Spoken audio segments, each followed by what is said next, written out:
Babulkar, for those encouraging words. So basically what sir has done is he has highlighted the importance of teaching in orthopedic trauma. Whenever we come across any case or a fracture, we feel as if that we can manage it. But only when we get stuck on the table, then we realize probably it was not our piece. Probably we should have been better prepared for this case. So rather than going through such learning curve, it's better to have an insight into our skills and keep attending and keep improving our skills. So we move over to the scientific session of this webinar. The first scientific talk is again by Dr. Sushrut Babulkar, and he's going to tell us what are his indications for fixation of posterior malleolus and what is the best way to do it. Over to you, Professor Babulkar.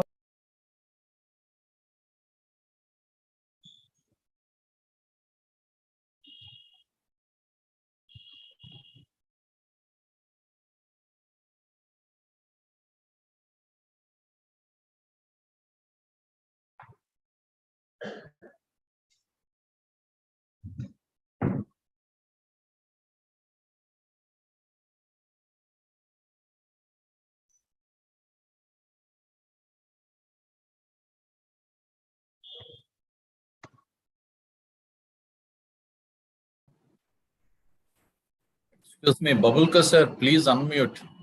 Babulkar sir. Yeah, Dr. Babulkar sir, we can't hear you. Hello, am I audible? Can you see me now? Can you hear me now also? Now we can hear you. Now audible, and we can very well see your presentation also. All right, thank you. Thanks again, West Zone IOA, to invite me over in this trauma series to dwell upon injuries around ankle. My topic is posterior malleolus. What are the current thoughts? So if we really go and see, these are the commonest 4 clinical situations which we as orthopedic trauma surgeons encounter. Let's focus on A, which is a very tiny fragment, and we always thought in terms of percentage to deal with this. So we always used to think that 25%, 50%, 75%, how much is the articular surface involved? So this was a very tiny spicule, and we always thought that this does not need any kind of internal fixation and going aggressively. Let's move on to a little bit of more involvement here. Again, less than 25%. I may say it's around 15%. Again, we always thought that this also does not need any surgical intervention. As we moved on to more involvement of articular surface, 25 to 40% always confused us whether we should fix them or we should not be fixing them. But then when it became very obvious that it's a huge chunk causing huge subluxation of the ankle, and the whole posterior malleolus is responsible for creating instability at ankle level, we of course fixed it. Let's look into all these 4 permutations and combinations. What are the current thoughts today? Is it based on percentage involvement, or is it based on anatomical location, ligamentous soft tissue involvement around ankle, especially on the posterior part of lower fourth of tibia? So let's look at them. Posterior malleolus fracture occurs, it's not very uncommon. It's 7 to 44% of total ankle fractures. Isolated posterior malleolus fracture has been discussed and described. So that's a typical isolated posterior malleolus fracture before reduction.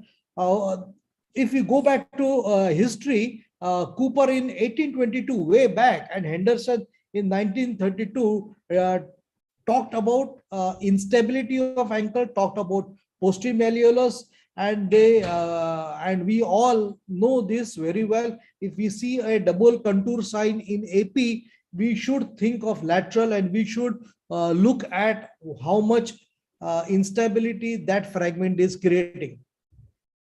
So the size of posterolateral fragment was given a lot of importance in the literature in the past, the percentage of articular surface. But as we looked at, and as we understood the city, and as we understood the soft tissue attachments, soft tissue around ankle, especially on the posterior part of ankle.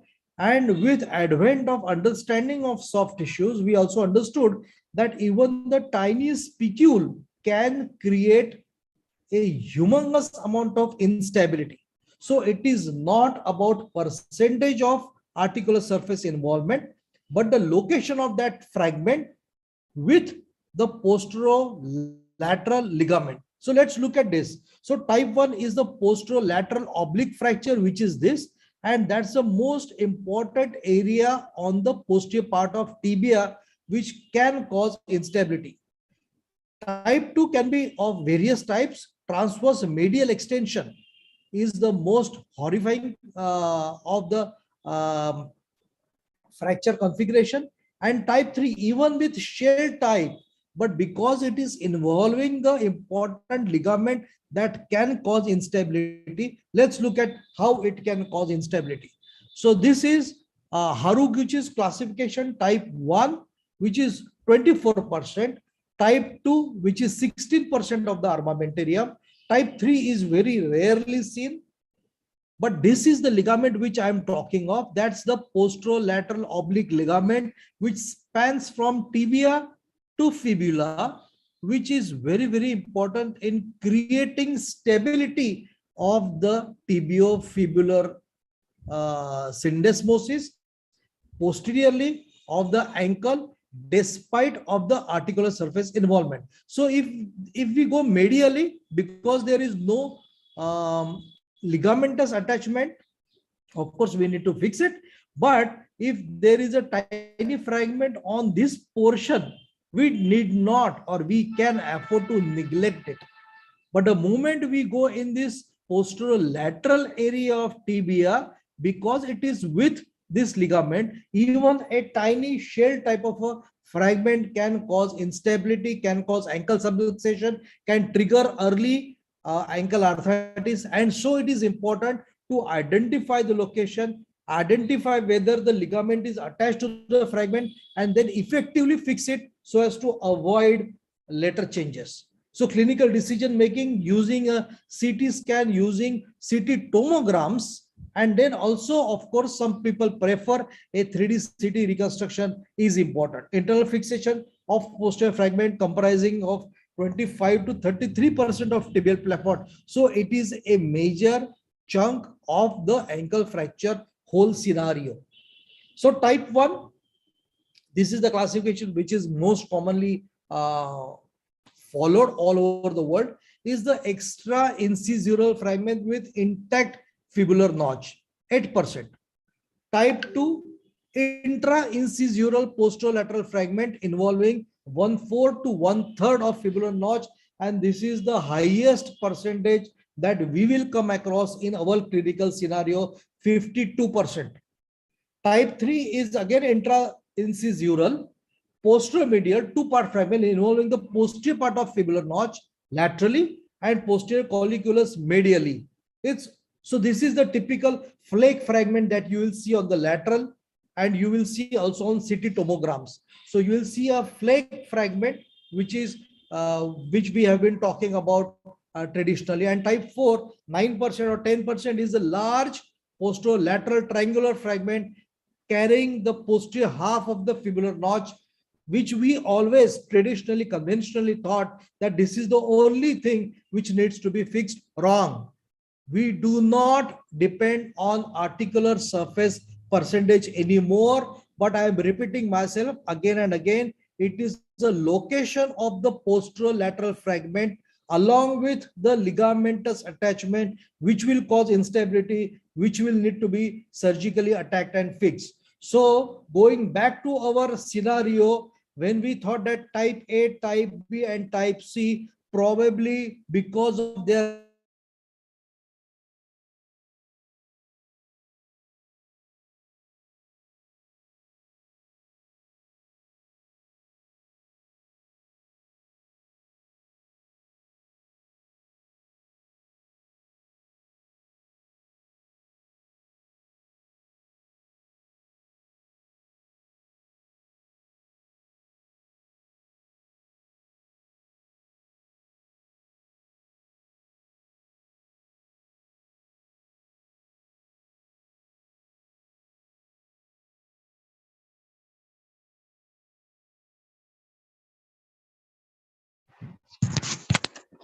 Sir, is there a problem, sir?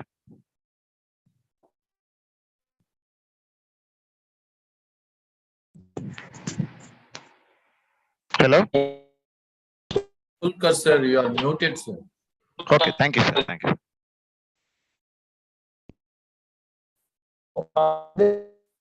Shishris, we cannot hear you.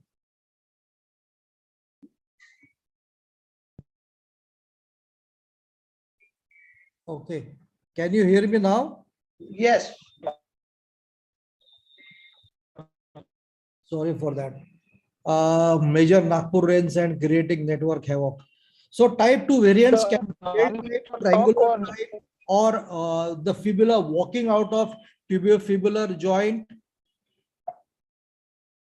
These can be type 2 variants as seen also on CT tomograms and has to be identified on CT tomograms. So recent concept is fixation of posterior malleolus irrespective of the size to reduce.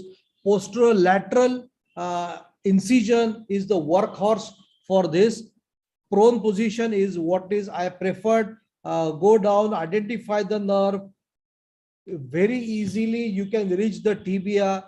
You have to temporarily fix the tibia and then go ahead with assessment of how you have reduced the posterior malleolus. You should not fix the fibula first, otherwise the fibular fixation plate can overlap the articular surface of the medial of the posterior malleolus.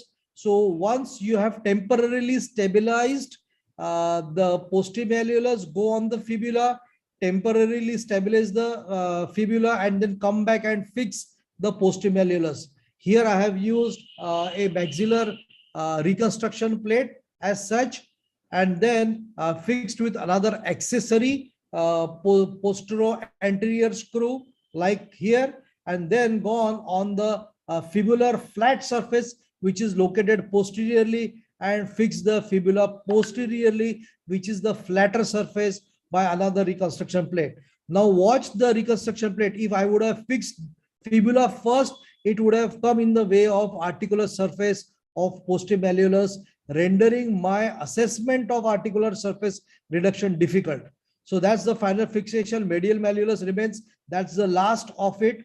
And then you have attained this particular situation of reconstructing the trimalleolar fracture by a posterolateral approach and percutaneous fixation of medial malleolus by malleolus screw. If a lot of comminution is present, fibula, reducing and fixing fibula first may allow to restore length. So either you can span the fibula, which will automatically push your posterior malleolus into reduction. You can use multiple K wires to hold that reduction and span the fibula to length, and then go and fix the posterior malleolus and go back to fibula again for a definitive reduction. Or you can use a spanning fixator, tiny fixator on the fibular side if there is a comminution, and then fix medial malleolus or posterior malleolus and then go back to fibula. Avoid placing hardware in the posterior tibial tendon groove. That's important. Syndesmotic stability must be checked in fluoroscopy. Couple of quick examples. This was a compound injury, very commonly seen in our country, medial and laterally, so rendering my immediate internal fixation difficult. After a few days of spanning fixator, we can go ahead and fix the malleolus. At a suitable time, you can go ahead and fix this lateral malleolus, which was treated only by K wires, and fix that with a lateral conversion to plating. Posterior surface is the flatter surface of fibula, so that's the preferred surface where you can place your plate. That just to remember that is the preferred way, and posterolateral is the workhorse, so you can easily approach your fibula from the posterior side. Again, a compound grade 2 fixator, spanning and caring for the wound till it allows you to go ahead with the definitive fixation is the way to go. But please do a limited internal fixation, otherwise reducing tibial plafond and reducing this trimalleolar, especially migrated, proximally migrated posterior malleolus can become tricky. And then of course, you can go a few months down the line and do definitive fixation as here. Tibial plafond very effectively treated by fixator, but only fixator and minimal interfixation can give rise to such malunion and early arthritis. So that is not a preferred way today. So what you want to do is want to internally fix this and prefer a posterior anterior screw rather than antero-posterior screw, because you don't want to have a birbal ki khichdi kind of situation. Go where the gold is. So posterior anterior screw is the preferred fixation today. So posterior plate has to be as low as possible.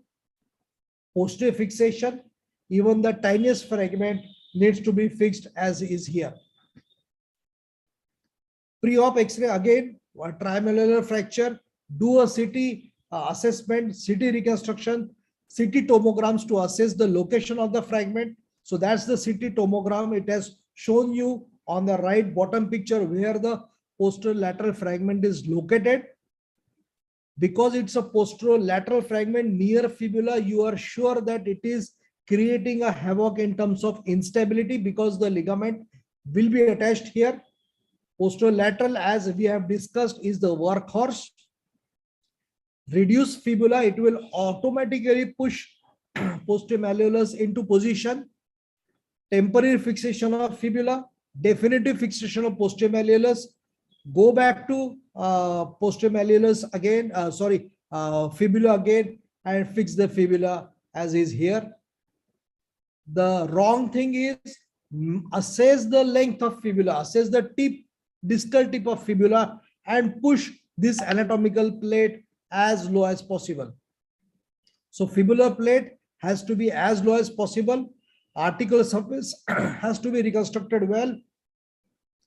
So another last example of trimalleolar fracture, instability, assess the instability on CT scan, intraoperative X-rays, go all around the globe of ankle. Don't see only AP, don't see only lateral, but see 30 degrees, 45 degrees, obliques also. Rushed nail or a thick K-wire is an effective way of treating fibula if it is non-comminuted, and that's 6 months down the line. Trimalleolar fracture, CT scan, 3D reconstruction, effective fixation, internal fixation is the way to go. That's 6 weeks down the line with a very stable ankle if we go and fix the fibula irrespective of the size of articular surface.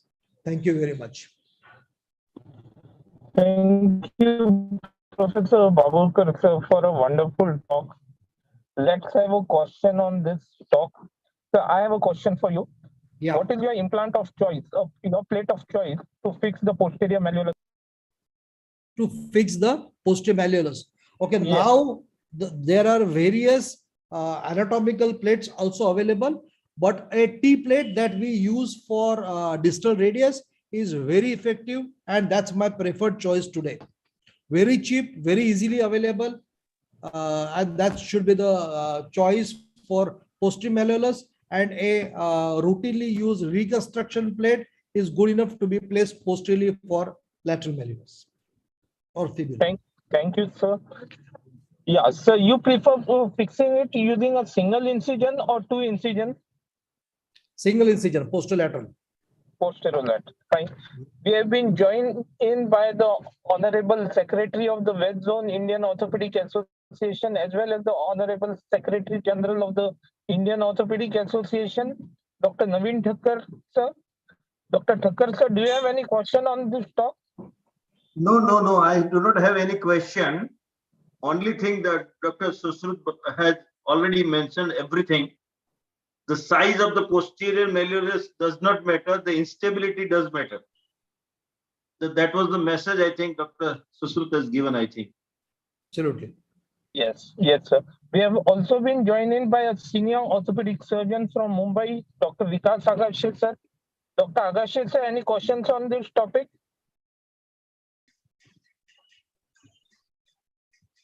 I guess we are unable to connect to him. No issues.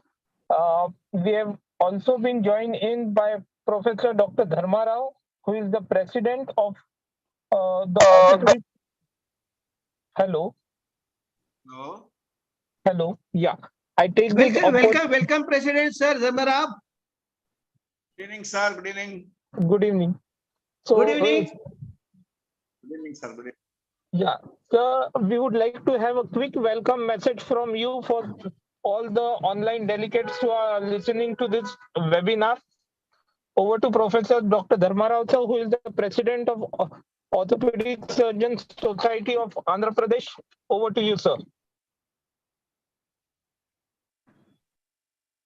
First of all, I thank you, sir. I will thank you very much to the IOA of West Zone, and I thank you very much to the Professor Dr.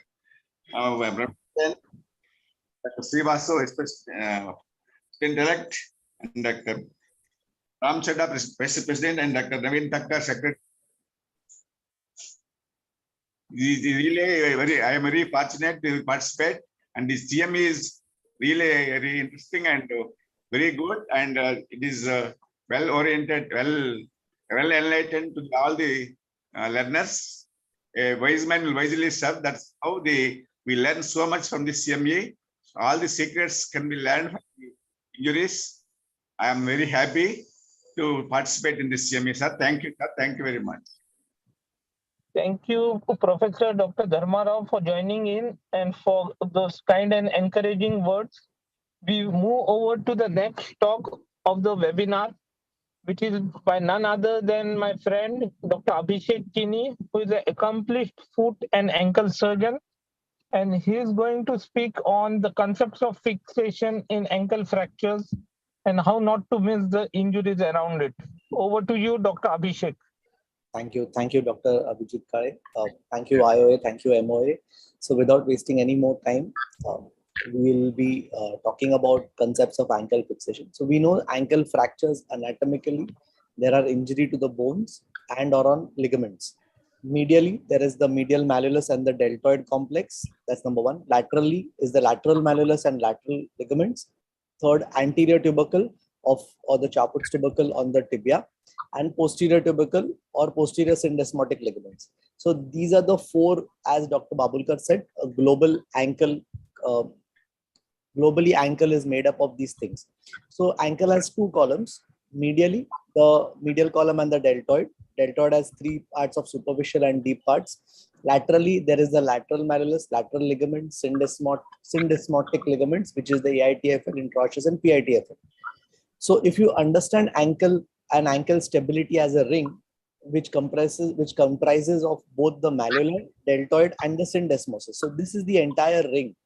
If there is a single break, it is a stable ring, and if there is a double break, it's an unstable ring. And if there is a break and shift, it makes it an unstable and a subluxed ankle or a dislocated ankle. So we need to make this unstable ankle into a stable ankle for better understanding or better functional outcomes. So ankle fractures, generally referred to as malleolar fractures, they are intra-articular bi- and trimalleolar fractures. They should be distinguished from pylon fractures, which are high energy fractures usually caused by impaction of the talus, like the plafond getting crushed by the talus. So we all have studied and come up or grown up on the Log-Hanson's classification, that is the supination adduction, supination external rotation, pronation external rotation, and pronation abduction. This is an old classification, not validated, and especially by the IOA and all, there are newer things that are coming up, but this classification accurately predicted the ligamentous injuries in almost 94% of cases. Hence, this is a useful classification to keep it in your mind to predict or to preempt what ligament injuries may have come through. So terminologies used in Log-Hanson are supination, pronation, and this is what it is. So initial foot position, whether it is supinated or pronated, puts one side of the ankle under tension, and rotation of the talus, that's in the transverse plane, whether it is adduction or abduction, or external rotation to the axis of the tibia, makes the entire classification go through. So in supination, the force starts laterally, and in pronation, the force starts medially. So in supination adduction, the force starts laterally, goes in this direction, You have a infrasyndesmotic fibula. You have a vertical medial malleolus. In supination external rotation, again, it starts laterally on the anterior surface of Charpot's tubercle. It rotates externally. So you have a transsyndesmotic fibula fracture, posterior malleolus, and you may have a medial malleolus or a deltoid complex. So it's a rotation along with supination. In pronation abduction, it starts medially, goes on to the syndesmotic parts, and you may have a comminuted fibula.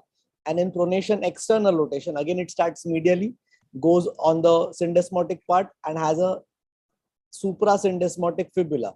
So how to simplify it? If it's a vertical medial malleolus, it's supination adduction injury. If it's a horizontal, you can have the remaining three, that's supination external rotation, pronation abduction, and pronation external rotation.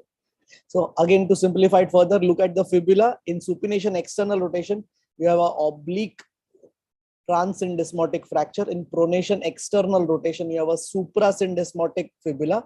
And pronation abduction, you have a transsyndesmotic comminuted fibula fracture. That's how you make it.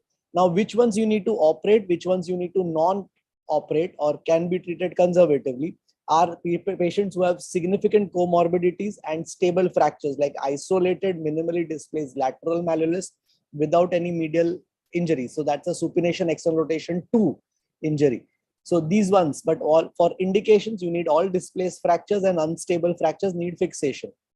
So my indication for surgery number 1 are vertical shears of medial malleolus, which has marginal impaction, as we see in this X-ray. So you need to disimpact, restore.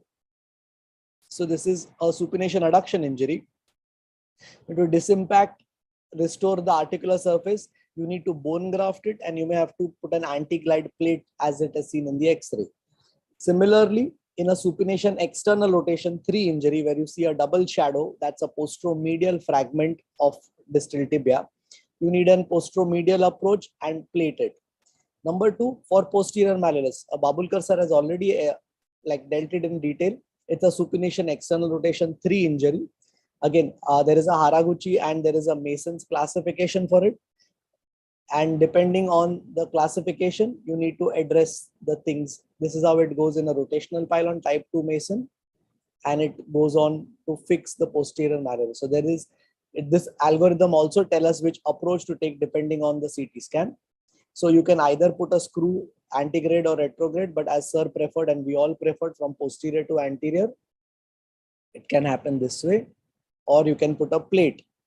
So fix the posterior malleolus, because trimalleolar fractures have worse outcomes than bimalleolar fracture, and the subluxation of talus has to be reduced. So you need to fix the posterior malleolus. It's also important while fixing the posterior malleolus that if there are any intercalated fragments or joint impaction, you need to restore them back and get the articular congruency back. Indication number 3 in the ankle is syndesmosis. Syndesmotic injuries are seen in supination external rotation 3, pronation external rotation 3, and pronation abduction injuries. All the 3 of them get it. So any unstable syndesmosis, there is equivocal instability or at-risk injury pattern. And how do you identify it? By medial clear space of more than 4 millimeters or a tibiofibular clear space of more than 5 millimeters in an AP view is an radiologic indicator that there might be a syndesmotic instability. Intraoperatively, you can do the hook test or excessive mobility of the fibula. You can do it in the AP plane, or you can distract it laterally. In both the planes, you can do this. And Tailor shift on external rotation stress. It's important that we reduce it directly under vision and make sure that you also perform the intraoperative hook test and you reduce them. Now, whether to pass 3 cortices single screw, 4 cortices single screw, 2 screws, 4 cortices is a matter of debate, and it's a never-ending debate. Important thing to keep it in mind is the fibula is placed 25 to 30 degrees posterior to the tibia, and the direction of the screw has to be directed anteriorly from posterolateral to anteromedial at 25 to 30 degrees. So for fibula fractures, it can be seen in all the 4 types. And we need to get anatomic reduction of fibula. It's very important because to maintain length at the ankle mortise. Longitudinal and rotational malrotations of fibula are more difficult to detect. And in certain conditions, like in osteoporotic bone, like in diabetics and all, You can also do the pro-tibia fixation, where all screws are passed from the fibula into the tibia.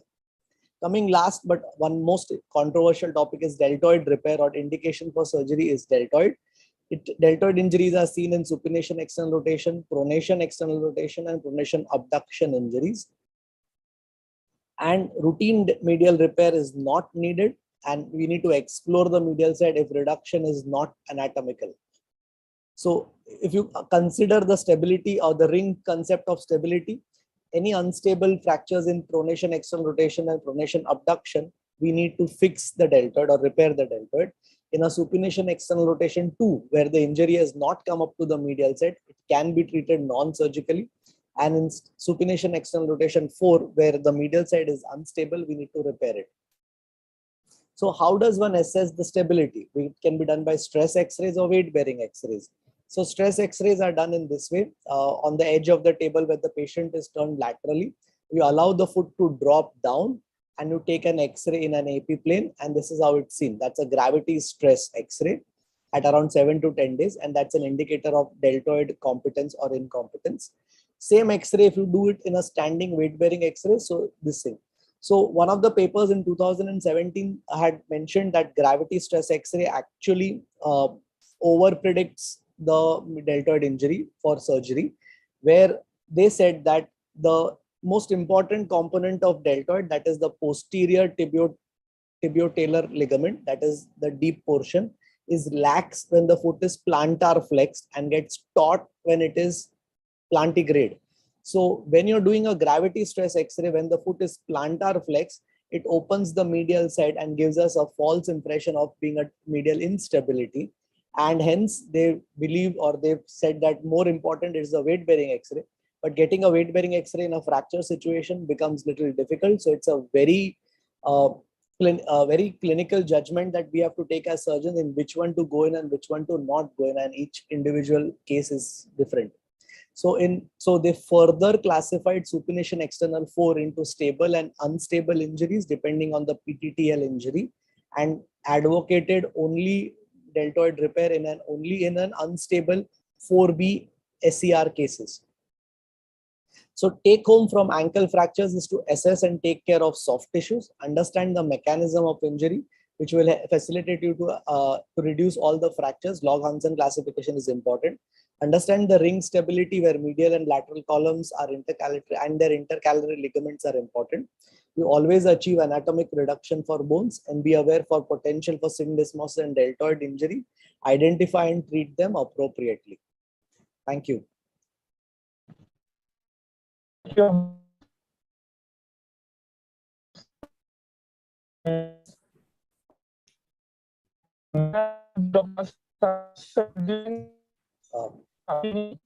Sorry, I can't hear you, the person who's talking.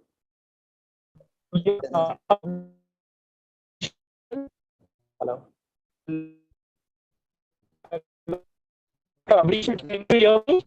Yeah, I can, but it's a very blurred voice. For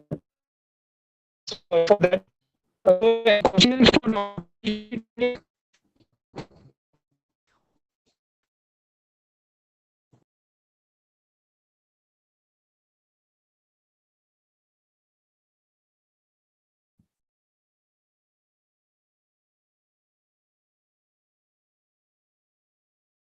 I think I can take the questions on the chat box.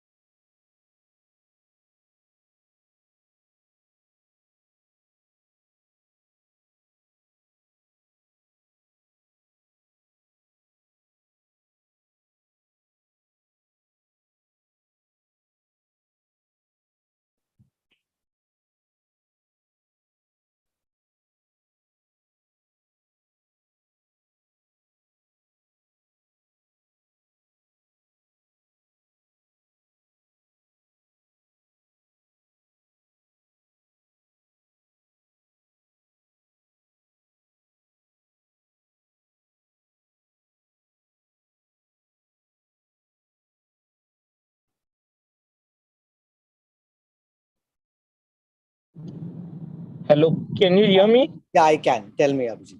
Yeah. So any questions for Dr. Abhishek Kini?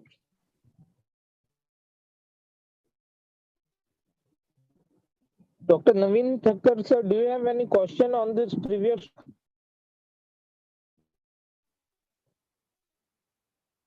Fine. So we move, that was a wonderful talk, a simple and a lucid talk. Thank you. Dr. Abhishek Kini. We move over to our next talk, which is on trimalleolar fractures around the ankle. And may I call upon Dr. G. Santosh Ram to deliver this talk. Over to you, Dr. G. Santosh. Sir, am I audible, sir? Yeah, you are audible. However, we can't yet see your screen. Sir, actually, Recording in progress. yeah.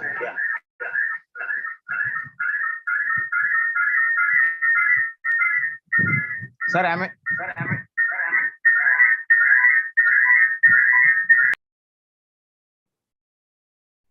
Sir. Hello, sir. Dr. Santosh Ram, yes. Yes, I'm audible. Yes. Yeah, the one gentle request for you, Sir. don't have multiple devices. Yes, sir. I've just logged off. Suddenly my laptop gave problems, so I logged in my mobile phone. Okay, no issue. Yeah. Now No it's issue. now it's on, sir. I am just sharing my screen. So your talk is going to be on the trimalleolar fracture around the ankle, which is popularly known as the Cotton's fracture. It's a Yes, sir. Yes, challenging sir. injury to treat. Yes, sir. Yes, we can see your screen. Screen. So you are now audible as well as visible. So good Please evening, carry everyone. Yes, good evening, everyone. At this outset, I would like to thank all the organizers for this opportunity, and special thanks to Dr. Uday Kumar sir and Sivanand sir. They both have been teachers, and Shushil sir has been teacher at various conferences as well. So straight away going into this, now a small disclaimer. So actually, Shushil sir has extensively dealt about posterior malleolus, and now my preceding speaker sir has covered ankle fractures in toto. So most probably this would be a repetition of that. So I've tried to deal as practical as possible. So these trimalar fractures, as we all know, they are the most commonest intra-articular fractures for a weight-bearing joint. That is why we encounter them commonly, and it contains a complex area of both bony and ligamentous injuries. They're not just limited to the fractures. And the simpler fractures like isolated malleolar fractures, lateral malleolus fractures, or medial fractures are more common than our bimalleolar, than our trimalleolar fractures. Dr. Santosh Ram, sorry to interrupt you. Sir, May I make a gentle request for you? Can you put on your PPT mode for the presentation so we can see it in the full screen? Yeah, perfect. Yeah, sure. That's good. Yeah, please carry forward, and sorry for the interruption. Sir. Okay, sir. So, and why are we so importantly discussing about this is the single most common cause for an arthritic ankle was if it had an initial traumatic event. Most commonly, it is our fractures rather than ligamentous injuries. So now the proper management of these fractures would need us to understand the fracture mechanism and what amount of bony and ligamentous injuries have happened due to that mechanism. Suppose say like sir has already explained, suppose say it's an external rotation force applied to a pronated foot. You can have complete disruption of all the osteoligamentous structures, and the end result could be a fracture dislocation as well. So these are a severe kind of injuries as far as ankle fractures are concerned. And when do we get bad results? Whenever you reduce it improperly, or even after reduction, you do an improper fixation, or the initial injury could itself have caused a cartilage damage, and comorbidities like our diabetes or neuropathy or vascular diseases or a vascular insult at the time of injury or osteoporosis. All these also could result in poor results. So now we have primarily two modes of treatment. One is may not be for trimalleolar, but a conservative or a surgery. So we need to give good results irrespective of the treatment modality we choose. That is what an aim of treating any fracture is. So how do we reproduce them? For conservative, it is very simple. Get the indication right. Trimalar is not an indication for conservative fractures, so we are not going to deal with that. So when do we reproduce good results in a surgery? So the surgery is indicated for unstable fractures. That is, even trimalar fractures also we treat them surgically because they are unstable fractures. So like sir has already explained, so when do we label a fracture as unstable? When it is broken at a single place, a single osteoligamentous structure, or at multiple places. So this I've kept a 3-piece because I'm dealing about a trimalleolar fracture. So this is highly unstable fracture, whether it be in a young individual or an elderly individual or whatever it is. And sometimes, most often, these are overlooked. See here, we can see a comminuted fibular fracture, a posterior malleolus, and we can see a talar shift with an opening of medial space. Here, medially, we may not have a bony injury, we could still have a ligamentous injury. These are all trimalleolar ankle fractures. So how is this ankle rendered stable? Is this because of the anatomy? The ring of stability already been explained. So it includes the congruent articular surfaces of tibia, talus, the various ligaments, syndesmosis, and of course, the plane of movements. So this the anatomy has already been discussed. A note on syndesmosis. So as we all know, primarily has 3 components: the anterior tibiofibular, the posterior tibiofibular, and the interosseous ligament. So it is a very key structure for the stability of the ankle. And if we fail to restore the syndesmosis, the resultant instability is prone to give poor result, no matter how well you have fixed the other structures. So this deltoid and lateral collateral ligaments have already been dealt. And this I want to just tell you why this is important, why restoring all this is important. So we just think it as a simple hinge joint that only dorsiflexion or plantar flexion is going to affect our movements and the biomechanics. But we need to remember, so whenever these movements happen, there is a consequent inversion and eversion happening at the subtalar joints, and there is a adduction and abduction also. So whenever it is pronated, usually it is going into abduction, and whenever it is supinated, it is going into adduction. There is an inversion and eversion. That's why these subtalar and the other joints are called as the lower ankle joint sometimes. And on a fixed ankle joint, there could be an external and internal rotation of the tibia as well. So those are our sagittal plane movements. Inversion, eversion, your frontal plane movements. Abduction, adduction are horizontal or transverse plane movements.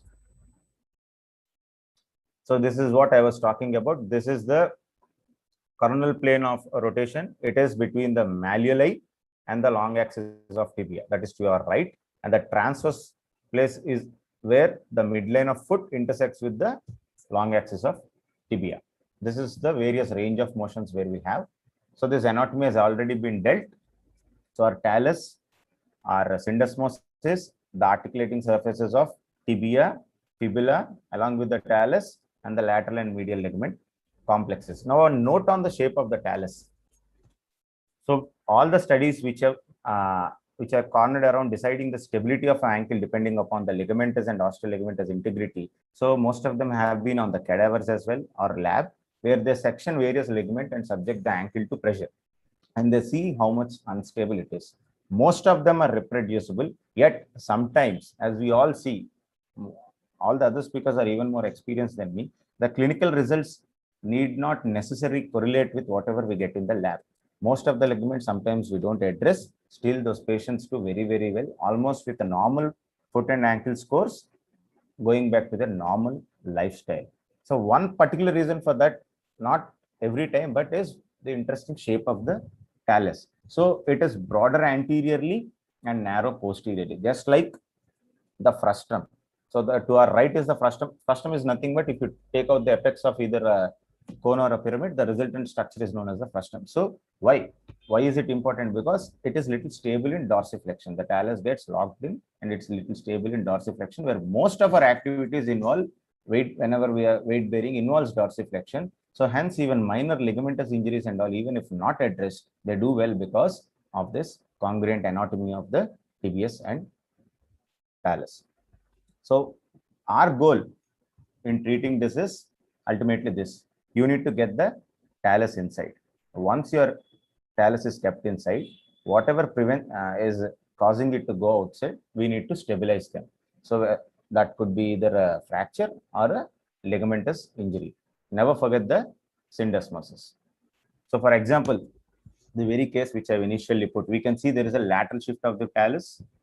So there is a fibular fracture and a high extending posterior malleolus fracture. In fact, this was actually, I forgot to load the CT, extending even medially as well. So I had to extend really medially, but I'll show. And this, whenever we, so depending on this, to understand, to guide us to the treatment of angle fractures, various classifications have come up. Those also have been dealt already. This was the initial, almost simpler classification, which is our Dennis Weber, depends on the fibular fracture with the level of syndesmosis. Of course, it was too simple, but that has formed a basis for our AO classification, where A, B, C are depending upon the infrasyndesmotic, transsyndesmotic, and suprasyndesmotic. And then they've added isolated lateral malleolus with a medial injury and with a posterior injury. So coming to how these trimalleolar fractures happen, already been explained.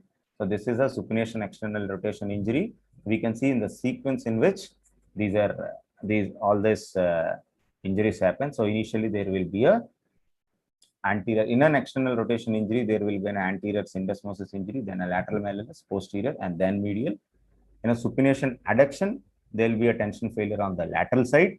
Then you will be a vertical fracture of the medial malleolus. These are important because sometimes there can be a medial impaction in the articular surface, and this should not be missed. So whenever you get a vertical pattern of the medial malleolus, always prudent to get a CT scan if possible, so that you don't miss this medial impaction. This again a pronated and external rotation. What happens in pronation? Whenever the ankle is pronated, the talus internally rotates. There is a tension on the anterior tibiofibular ligament and the distal anterior tibiotibial surfaces. The syndesmosis almost always inevitably is injured in pronation injuries. And the level of fibula fracture also, since this continues in external rotation, is usually suprasyndesmotic. So a word on this is, sometimes you can have an isolated medial malleolus injuries in pronation. Whenever you have an isolated medial malleolus or a posterior malleolus injuries in pronation, let us not forget you have to palpate for the entire length of fibula, because the force would have transmitted along the interosseous membrane. You can have a high level fibular fractures like our Syndesmosis fracture. You can have fibular fractures up to the head and neck of the fibula. Now, how do we decide how to fix these fractures? One, it depends on the fracture pattern. And next, after fixing it, we need to check the talus, whether it's inside the dome or not. And after all this, we have to check for the stability. So either by stress test, especially for the syndesmosis, it will be dealt in the next. So our overview, what I'm telling is, whenever you finish fixation, and if you think the talus is inside the mortise, now check for the stability of the fixation by putting the joint either to stress, or we can do this hook test or with a clamp test for the stability of syndesmosis. If you didn't get it right, never hesitate to revise your fixation, because getting a CT scan to assess a syndesmosis is a post-operative phenomenon, and under our logistics, it is not always possible to get a post-op CT and then revise the fixation. But whenever we can do, definitely it's a good option, but better to do all the verification peroperative itself. Now, lateral malleolus. So we have various options. You can fix it with a plate or an intramedullary devices like rush nails, or a thicker K-wires, or a TBW when they are small avulsion fractures, especially in pronation injuries. So usually when we get long oblique or spiral fractures, the best is a lag screw and a neutralization plate. So medial malleolus. So we have various options. In this case, we have fixed with the CC screws. So we need to fix it in an orthogonal plane. We need not reach the other cortex. Just we get good purchase, that is enough. So but being perpendicular to the direction of fracture line is important. We do an open reduction, see for any loose fragments, and anteriorly we verify the reduction as well and fix it with CC screws. Or another good option is you do a TBW. So better than this, actually, if you put a screw and around the screw we do a circlage wiring, that is good. And even for fibula also, yeah, this is one fixation. You can put an intramedullary CC screw if a fracture pattern permits, but that is a little bit technically complex. Sometimes we may breach the cortices, so better not to, but yeah, that can be tried. You can do a TBW, CC screws, or whenever you have a vertical pattern, then we need to put a transfer screws and maybe support it with an anti-glide plate. So what about the posterior malleolus? Shushit sir has already dealt with it in detail. So yes, the various options are, so I just put up this X-ray to show that this can be dealt with even percutaneous screw fixation as well. So these screws I have put posterior to anteriorly. I have not opened it. just put the patient in a floppy lateral so that I can get a good hold of the reduction in a percutaneous manner. So I've done a percutaneous reduction, fixed it, and for the fibula put a lag screw and a neutralization plate. So when do I do a CT scan for this? Whenever there is a vertical medial malleolus fracture, when there is a posterior malleolus fracture, or atypical fracture patterns, that is, if it doesn't fit into the mechanism of injury we anticipate, or especially in osteoporotic or diabetic patients, where the fracture configurations are extremely comminuted or low level or small fragments, all those cases, a CT will help you to plan fixation, and sometimes maybe even tell you whether this could be primarily salvaged with a fixation or other procedures like fusion or something has to be attempted in view of the unreconstructible fracture configurations. So this is a case which I've already shown, and this is another case. Is a pronation injury where there was a transverse fracture of the medial malleolus and a fracture of the suprasyndesmotic fracture of the fibula. That fibular fracture, I fixed it with a plate. This medial malleolus, I fixed it with a screw. The posteriorly, I could not put another screw. There is this comminution which I think you can appreciate on the AP X-ray. So I thought I leave it with a screw. And for the syndesmosis, I put a single transverse screw from fibula to tibia. So ultimately, while treating this trimalar fractures, is assess what all needs to be fixed, fix them, and see that get your talus inside and see that it stays so. Thank you.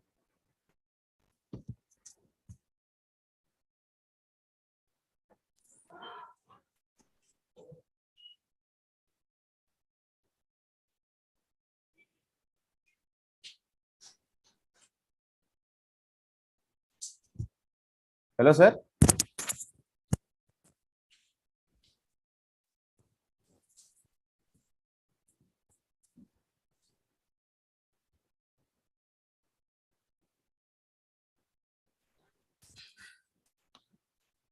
Hello, sir.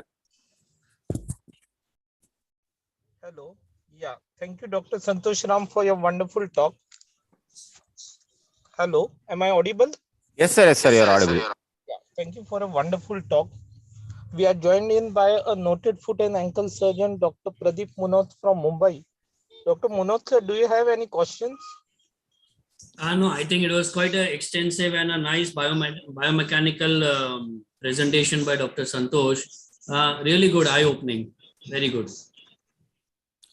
Sir, I myself have a question. Can I ask it now or can I do it later in the questionnaire? Yeah, please ask it now. Yes. Yeah. It's my question is to the house. Sir, whenever we are dealing with very high suprasyndesmotic fibular fractures, is there an option that we can just fix a syndesmosis from a transfibular screw and leave the fibular fracture? Dr. Pradeep Munot, sir, can you take this question? Yeah, sure. Means as long as we know, or we know the fact that the fibular length is achieved, fibular rotation is achieved, I think you can get away without fixing the type C of very high fibular fracture, and you can just fix the syndesmosis. The only reason people tend to fix the fibular fracture, because once you know you get an anatomical reduction of the fracture, you know that you will get your length and you will get your rotation. But there is no reason why you can just get away without fixing the fracture and just fix the syndesmosis. Does that answer your question? Yes, sir. Yes, sir. Thank you, sir. Okay. So you are asking about Masonova? Not just you are asking about Masonova only.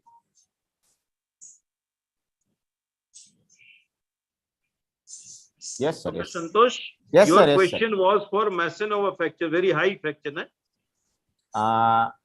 Yes, sir. It could be anything. It could be anything, sir. I am essentially asking about the kind of fracture which I've shown in my presentation, where almost just below the mid diaphysis level. So I fixed it. Like sir said, I wanted to. I think how much interosseous membrane injury is there? Sir, yes, sir. Instability. How much instability that you have to decide on the table, I think. Dr. Munot. So again, as I said, so what do you mean by instability? Instability again is of the syndesmosis and the interosseous membrane, correct? Yes. Even if you have an interosseous injury, that will indirectly affect the syndesmosis. So if you fix your syndesmosis properly, and especially with what Dr. Santosh is mentioning, if you have significant instability, you would not just put one screw. You'll probably put either 2 screws or a recon plate and 2 screws, which would make your whole construct stable. So I think yes. That is what, if you feel it is a stable, even after the fixation of syndesmotic, many times people like to taste, and once they taste and they feel that it is still unstable. In that situation, many times syndesmotic reduction is not perfect, which is not easily judged on the table, even with the CM pictures. Yeah, so that's exactly the point which I made. A lot of people try to fix the fracture because you can get a fantastic anatomical reduction, which then gives you a anatomical reduction of the syndesmosis. So that's why you do it. Yes, Santosh. Sir. Santosh, I have a question for you and the house. Can I ask Dr. Kale? Yeah, so please go ahead. So how often people who fix the posterior malleolus, okay, and a fibula fracture, you find that the syndesmosis is still unstable, and especially this is from the biomechanical point of view as well. And I think Dr. Santosh may be able to answer. How often you find that after fixing the posterior malleolus, you fix the fibula, and you still find that the syndesmosis is unstable? One is the incidence, and the second question, why does it happen? Yes, sir. So I think definitely there have been scenarios where I found it to be unstable, sir. It's not like I fixed the posterior malleolus and I always got away with it. So incidents, maybe I may not be able to cite exactly, but yeah. But I think why does it happen? One is maybe if you're not getting the even the anteriorly also it is disrupted, not just posteriorly. Then fixing the posterior malleolus alone might not confer a stability, because the intraosseous anterior also have to be addressed. Maybe tibia maybe had to be put back properly. So that is the only explanation I could think of. Maybe house can give us some more explanation. If this I am talking, if I have fixed the posterior malleolus perfectly and fibula has been fixed. Of course. So we are talking of the perfect reduction in the real fibula. Yes, that is what I think, sir. Okay. Anybody else? Dr. Babulkar sir, have any opinion on this? Probably we have lost Dr. Babulkar sir. He is not online. Can we have an opinion from Dr. Agashe sir on this point? Dr. Agashe sir, can you hear us? Hello? No, probably again we have lost him. So Dr. Munot, probably after fixing the posterior malleolus, still after that posterior ligament construct is not good even after that. Then there will be a possibility of instability even after the posterior malleolus fixation. Sure. I don't know there may be anterior tibiofibular ligament injury also associated with that. Oh, that's what I was just. That may be the reason. Yeah. So again, the point for all the audience is, after you fix your posterior malleolus, after you fix your fibula, still check for syndesmosis. And if the syndesmosis still opens up or unstable, fix the syndesmosis. So one final question, if I can ask you, and this is regarding the Chapet fragment. So did you ever encounter, I've actually encountered this anterior avulsion from the fibula, not from the tibia. Yeah, very common. It is. I just did one, I think last week, where the AITFL has come out from the fibula. From the fibula, maybe the wax taffy fragment. I think that's what we call it. So most of the time that is not an issue, because when you're doing your fibula fixation, usually the fragment just sits there and you can just take it in your construct. Yeah, that's what I just wanted to ask you. So we need not additionally address that. Yeah, no, I don't do it. Yeah, it fell back in place with the construct. It was stable. I didn't do anything further, but I had a doubt because correct. I just wanted to clarify it. Yeah, okay. Sure. Do you want to unshare Santosh, Dr. Santosh sir, and then I can share?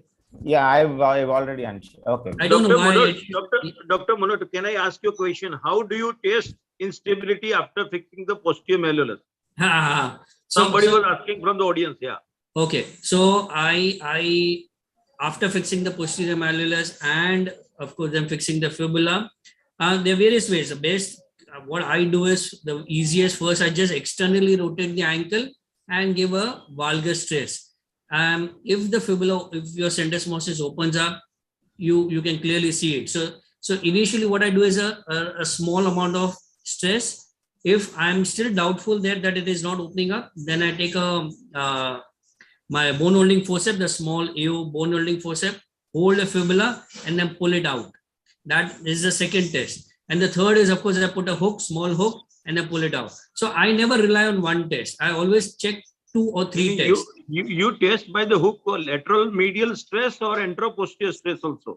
So no, I hold the fibula with my bone holding forceps and both give lateral as well as AP. So you have to check in both the direction.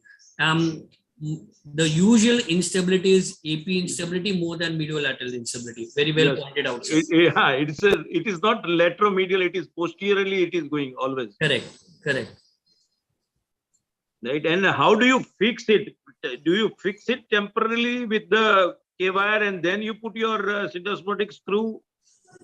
No, so I do not apply. Are you using a pointed clamp?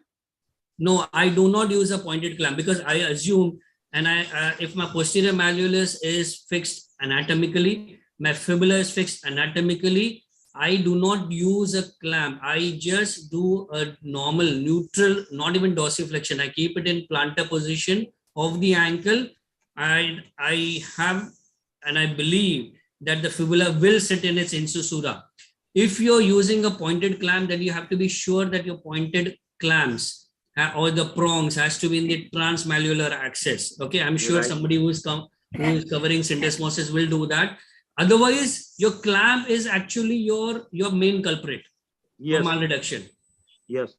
Okay, so that is one thing. So I do not use it. I reduce everything anatomically and then just drill it. Okay, so I know the fact that my insusura is normal anatomical and my drill is again 15-degree posterior to anterior, parallel to the joint line. How many centers use OR CT on table to see whether syndesmosis is reduced or not? Because the most of the outcome problem is the reduction problem. Exactly, sir. So again, you need to make sure that your fibula. So if your fibula is got to length anatomically, you can see the lateral part of the flare of the fibula, the coin sign. All these are different ways of checking. So there is not one single check. Multiple checks you have to do. And on your lateral view, your fibula is within 2 millimeters of the posterior plethora or the posterior tip of the distal tibia articular surface. Within 2 millimeters. That's the check thing. And that is again shoot through lateral, not turning the leg. Shoot through lateral, sir. Yes, cross table, real cross table. Yes. Lateral. Yeah. True lateral.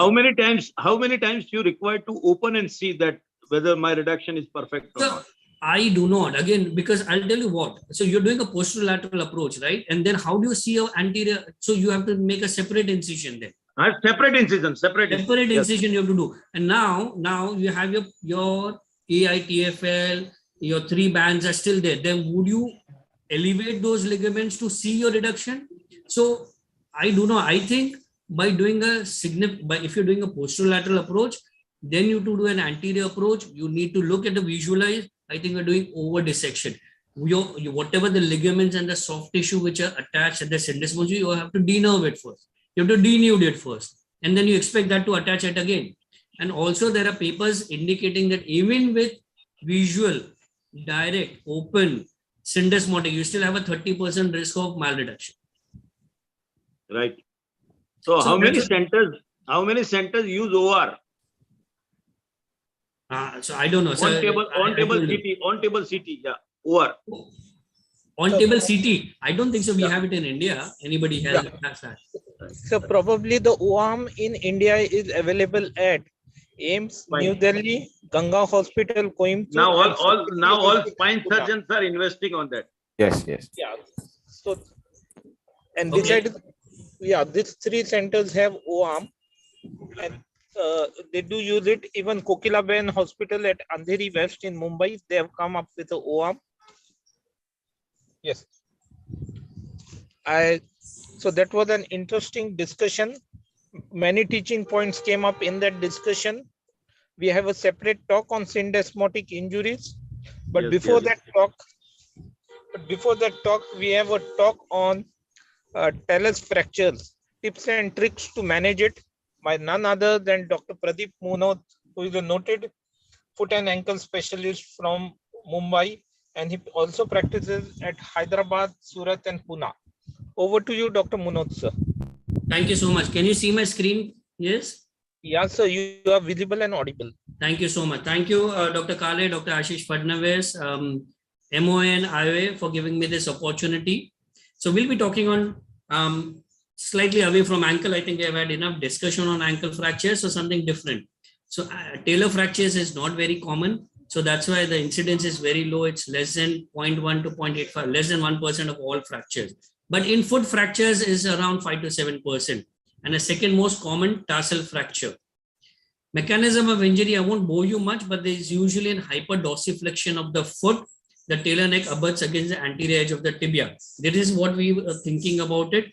But biomechanical studies have shown that usually an axial force acts on the ankle and the leg, which eliminates the ankle motion. And then you have a dorsally directed force. Now, if that continues, there is a cantilever effect of the talus and there is a fracture of the talus. Now, if the force stops, you will have an undisplaced fracture. But if the force still continues, then you have the posterior talocalcaneum and the interosseous ligament ruptures. You have a subluxation or dislocations of the foot on the talus. And if still the force continues, then you have a dislocation of the talus outside the ankle joint. Now, everybody is aware of the Hawkins classification, which was done in 1970, 3 types. And of course, the 4th type added by Canal and Kelly. And these are usually based on displacement. I think right from our PG days, everybody's been using. And I think one classification which has stood the test of time because of the good, I think the classification is fantastic. Type 1, undisplaced fracture of the talar neck. Usually medial blood supply is assured. Second is the displaced fracture of the talar neck with subtalar dislocation or subluxation. The medial blood supply may be present. Displacement of the fracture with dislocation or subluxation of the talar body from both the ankle and the subtalar joint. And usually blood supplies are disrupted. The 4th type, which was added later, there is dislocation even at the talonavicular joint, which is, this is the worst of the prognosis because usually it's 100% AVN of the talar neck.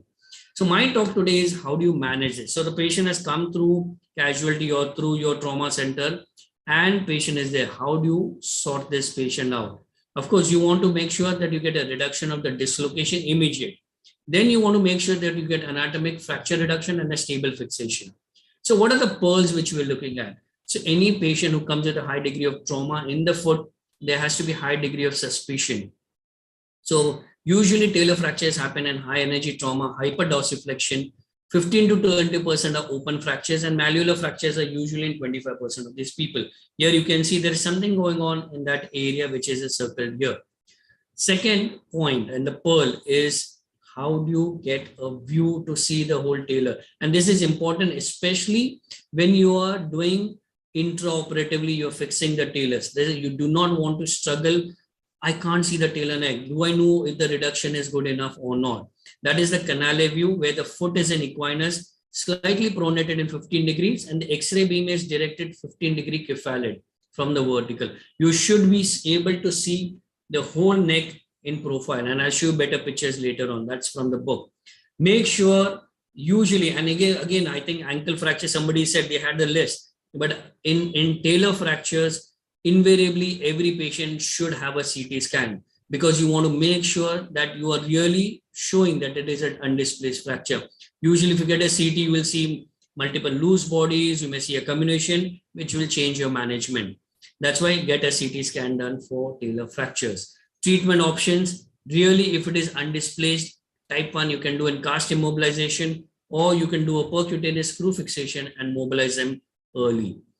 Pearl number 4, close reduction technique. How do you do that? A lot of times people call me up, juniors, fellows say, how do you reduce this dislocation? You need adequate sedation. You need to flex the knee to relax the gastrocnemius. You need to plantar flex the foot to realign the head with the body. And then you need to toggle the whole foot and the calcaneum in varus or valgus to appropriately to get the necessary correction. Now, one more thing in reduction technique is when you take this patient for theater for reduction, suppose you can't get it in A&E, you take the patient to theater, you have to be prepared to do an open reduction if your closed reduction does not come. So yes, you may, even if it's in the night, you need to be prepared. Well, number 5, percutaneous fixation is really only for type 1s and type 2s where there is no comminution and you know that you have got an accurate reduction. Pearl number 6, usually for type 2 and type 3s and 4s, you have to have known all the surgical approaches, usually either one incision technique or a 2 incision techniques, and the types of incision and the approaches depends on the personality of the fractures. So which are the approaches which we use for Tailor's fracture? Usually it's an anterolateral approach that is causing the least vascular damage to the talus. You have the anteromedial approach, which can have a chance of injury to the artery of the tarsal canal. Then you have the posterolateral approach, which is usually not used only for percutaneous screws. Posteromedial, high incidence of a painful sequelae. Sometimes have to use it if you have a posteromedial comminution. Hawkins type 2 and 3, as I said, it depends on where the comminution is. It's usually medial and usually you need an anteromedial approach. Talk to you about how do you do an anteromedial approach. It's usually medial to the tibialis anterior and the anterior compartment. Incision is usually from more posterior for talar body fractures to facilitate the medial malleolar osteotomy. So usually it's from the medial malleolus or the tip of the medial malleolus going up to the base of the first metatarsal. You can use the incision. Anteromedial provides good view of the neck alignment and the medial comminution, and usually the comminution is medial, so it's a good incision to have a direct look at the neck. If the reduction is difficult to assess or you do not know if you got an anatomical reduction, then you need to use another incision. Usually it's an anterolateral approach. The anterolateral approach is right down from the syndesmosis, right down into the foot at the base of the fourth metatarsal. You open it up, usually it's quite safe, elevate the EDB, and you're directly into the neck of the talus. So this is what it looks like. So, and you need to make sure there is enough skin bridge between the two incision. 7 millimeter is the cutoff point. There's another incision, the direct lateral incision from the tip of the fibula going to the base of the fourth, like the sinus tarsi, you slightly elevate anteriorly, mobilize the EDB, and you can see directly the contents of the talar neck and the lateral part of the whole talus. That's your direct lateral. And this is good for a lateral process fracture as well. Posterolateral, everybody knows about it, not used here or except for if you want to pass posterior to anterior screws. That's what it is used from the books. People who do Tailor's fixation should be aware of a medial malleolar osteotomy. Usually it's from the chevron, from the shoulder of the ankle joint going vertically. You can do a vertical direct split or you can do a chevron. Before you do that, you do need to make sure that you pre-drill for a malleolar screw. So later on, once you put it back, it's very easy to fix it. Posterior medial approach, if you have a comminution, which here you can see on the CT scan, a posterior type of comminution, you can do a posterior medial approach and you can use it to fix those kind of fractures. So Hawkins type 3 and 4 usually require dual incision, which you need to make sure that you get a good reduction and then a good fixation. Now, another point here is, which I think now everybody knows the fact, delay in stabilization does not affect the outcome in terms of AVN. So that's why do not operate these patients for fixation in the middle of the night. You can wait for some time, let the swelling settle, get your instrumentations, your implants in place and operate it appropriately. Now, a lot of times, what type of screws should we use? I always use a titanium screws because you want to get an MRI done later on at 6 months, 1 year, whenever, to see if there's AVN or not, and titanium, it does not interfere. No difference between headless and standard cannulated screws. That studies have proven. Direction of the screws, yes, posterior to anterior screw biomechanically is more stronger, but Even anterior to posterior screws is fine as long as you understand how you put your screws, and the screws, if you're doing superiorly, does not open up on the plantar side. That's fine. So direction of the screws, again, usually the combination is on the medial side. So the first screw, if you're putting only screws, then should be from the anterolateral to posteromedial. So like this type of screw. So this will give you a nice compression of the neck, hold and get the length appropriately. And then on the medial side, if you have combination here, you can see, you can put a fully threaded screw. So not a compression screw, but a holding type of screw, or you could use a small plate as well. So understand where the combination is and don't compress on that side, because the last thing you want is a shortened medial fragment or a medial part of the neck, which does give rise to a pes cavovarus, which is very, very difficult to correct. Pearl number 10, plates. You can use small 2.4 mm plates on the side of the comminution, and that does not give you a compression, but holds everything nice in place.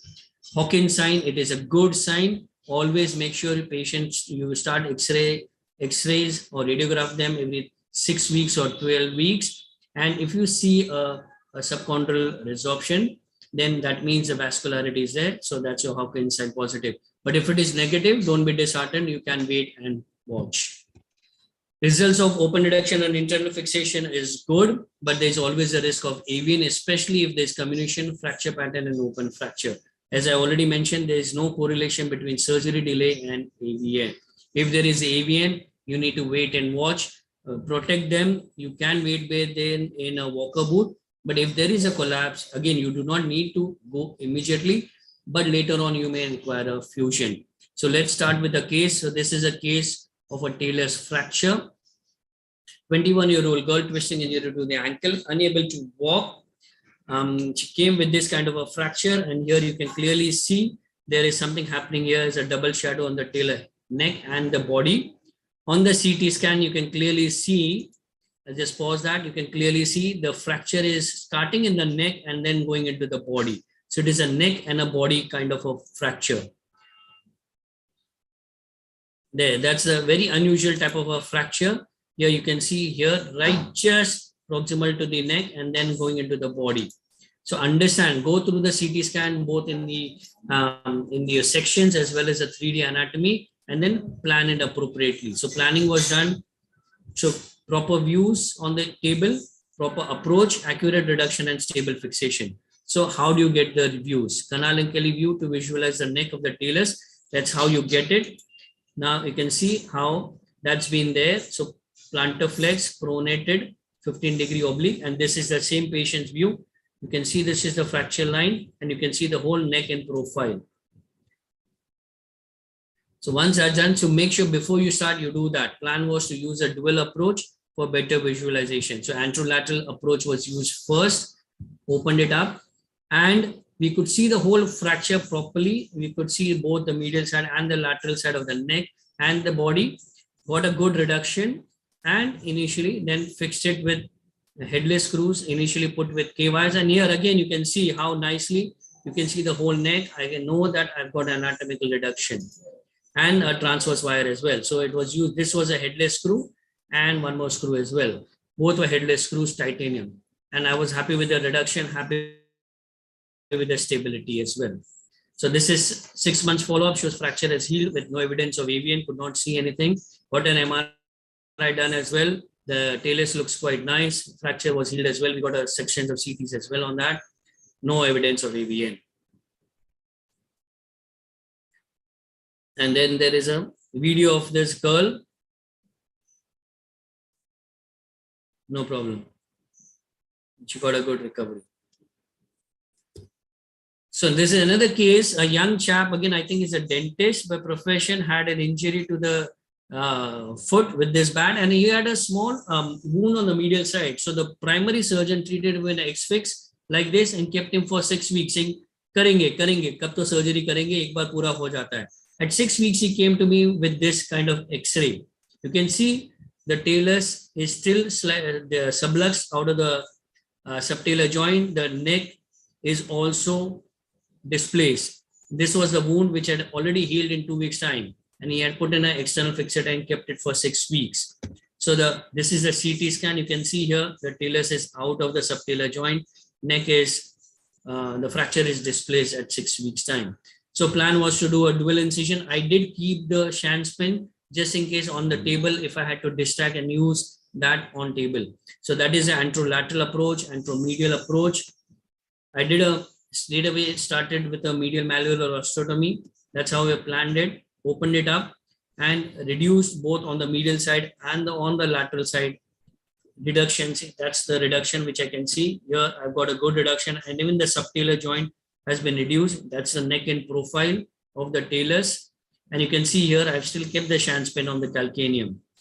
Okay, and that's what I did. Finally, 2 screws, titanium screws, medial malleolar osteotomy fixed.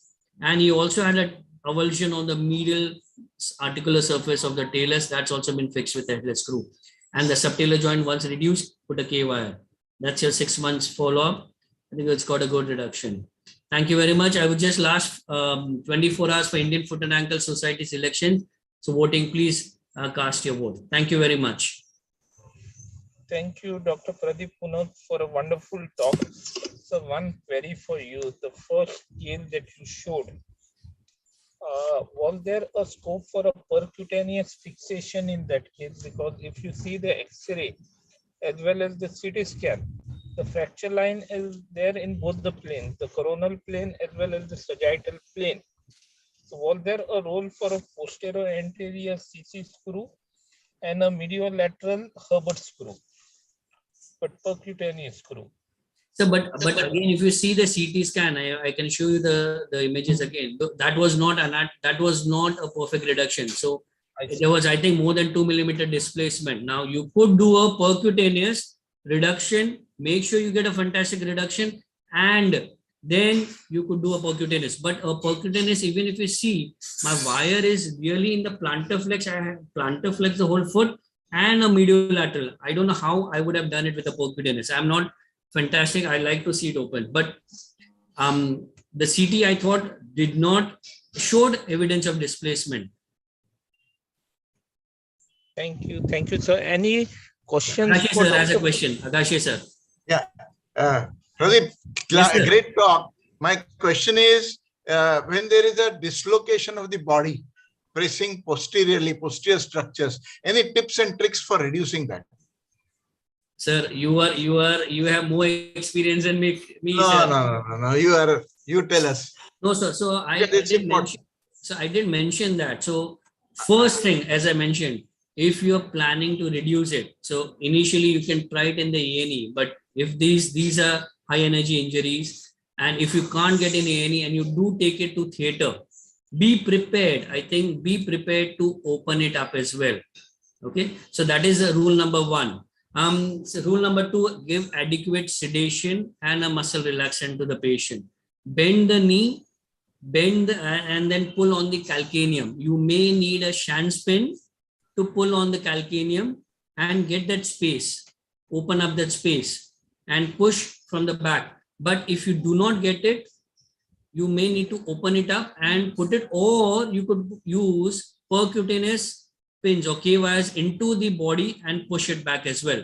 So these are the various tips and tricks, and I'm sure you have more tips on that as well. Thank you. So just a question, sir. This exactly is not on the fracture, but I've had 2 cases where the talus was out. Extruded talus. Extruded talus. So how do we go about it? I'll tell you just what I did. Just correct me if I was wrong. So one case, primarily we've debrided, done a fusion. Other case, we've put a cement spacer.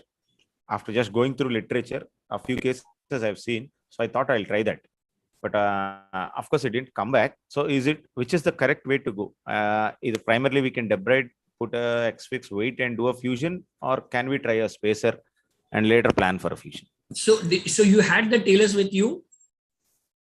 Once, yes. Second time, no. So second time, no. So there is no question only about that. So the first time, now there are various case reports. And I think I remember around 4 or 5 years back, Dr. Mandip Dilo sir had sent a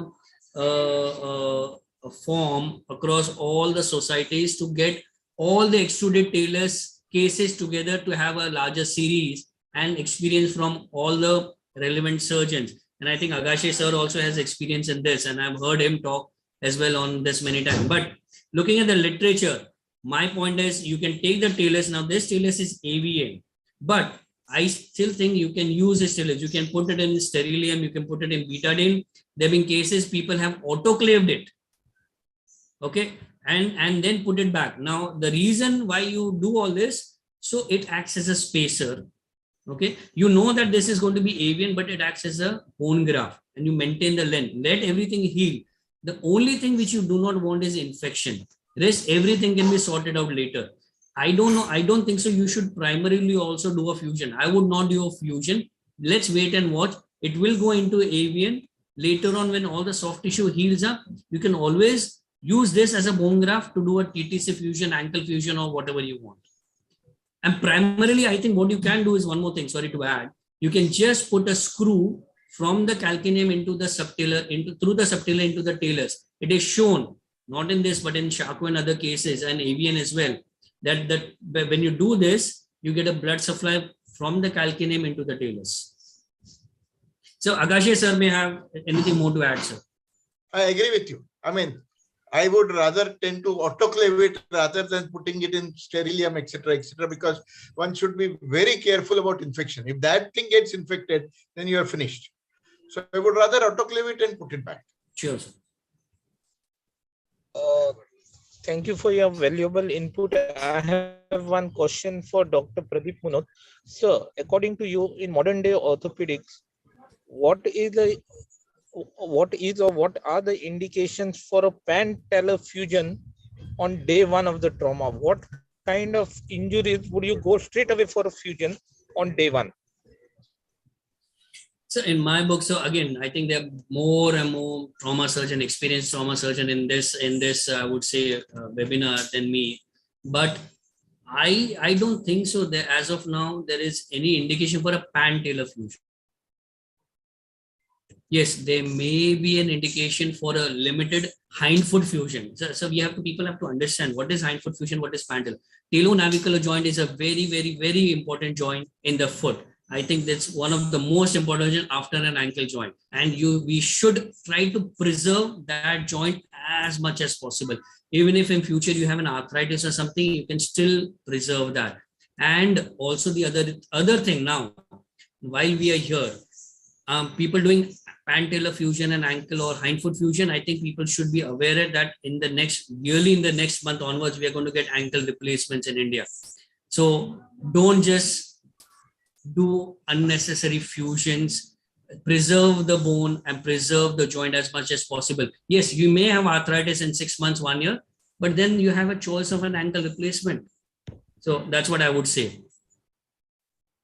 So just one quick question on ankle replacement, though it's not a part of this webinar. So what is the 10-year survival rate of ankle primary ankle replacement surgery? So we have 10-year survivorship is approximately 80% now, which is quite good, I think.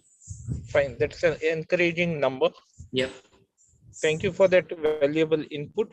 So we move over to the next talk, which is by none other than Professor Sivananda, and who will be speaking on ankle syndesmotic injuries.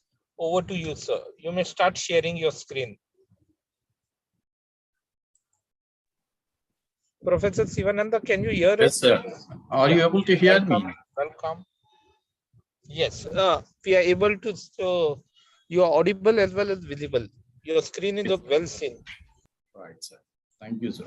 First of all, I thank West Zone Orthopedic Society for giving this opportunity and IOATV for giving this opportunity, and IOA, which is conducting these programs, and I'm most thankful to them for the opportunity given today.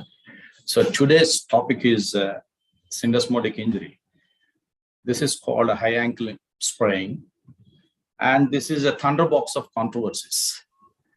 So from the diagnosis and investigations and reduction techniques, and finally it is the fixation techniques also, it is a big controversies, and when to mobilize and when to immobilize, and all these things are controversies in this particular thing.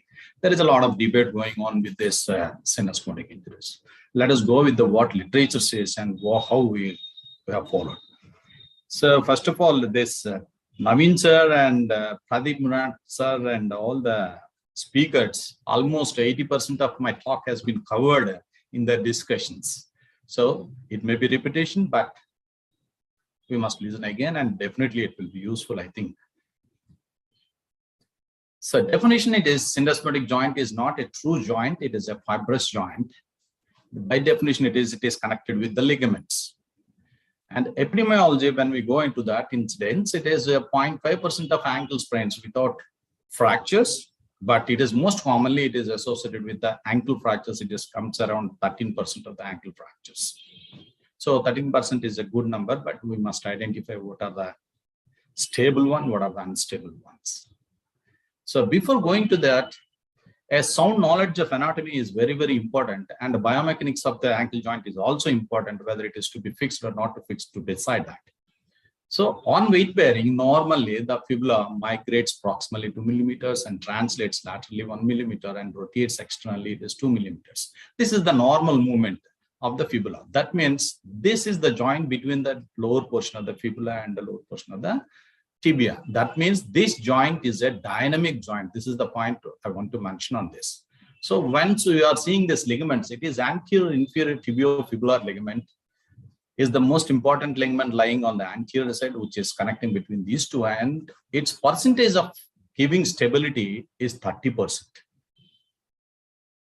And another important ligament lying on the posterior side, it is posterior inferior tibiofibular ligament, and it is the strongest ligament, which is attached to the posterior malleolus and the posterior part of the posterior tubercle of the fibula.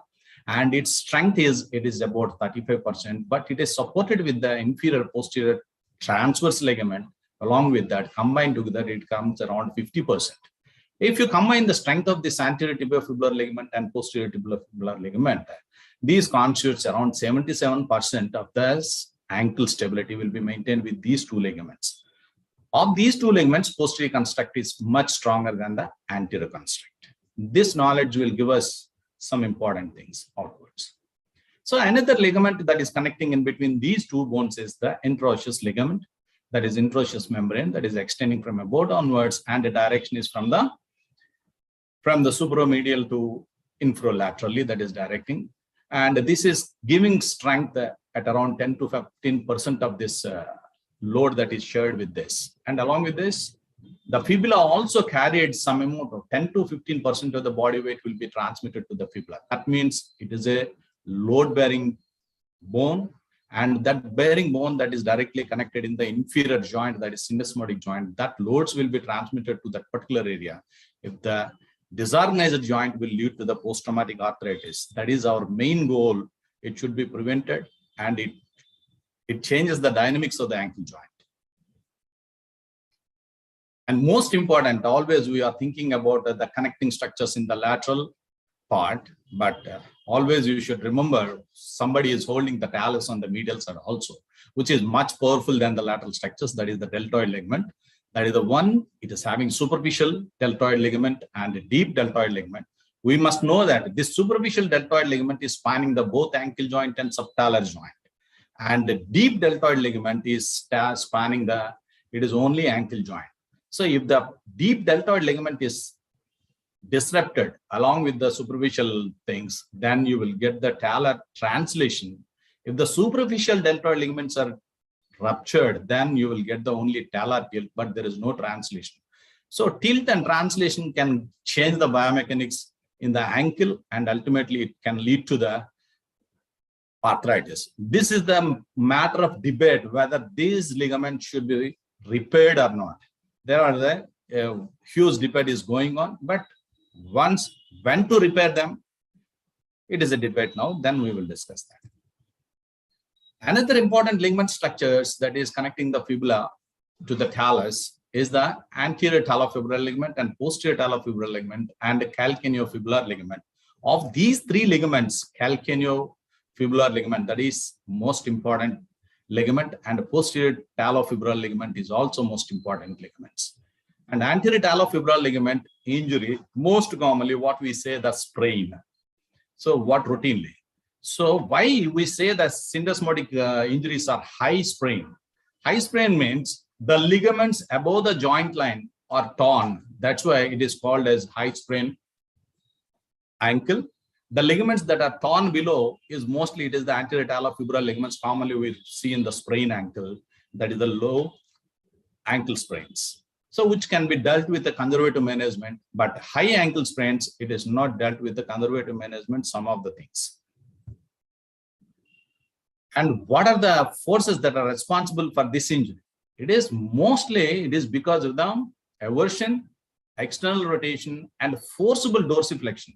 So eversion, external rotation, and forcible dorsiflexion will produce the widening of the syndesmosis, because anterior part of the talus is broader than the posterior part. Once it is going into the external rotation or eversion or into the forcible dorsiflexion, it suddenly separates the ankle joint.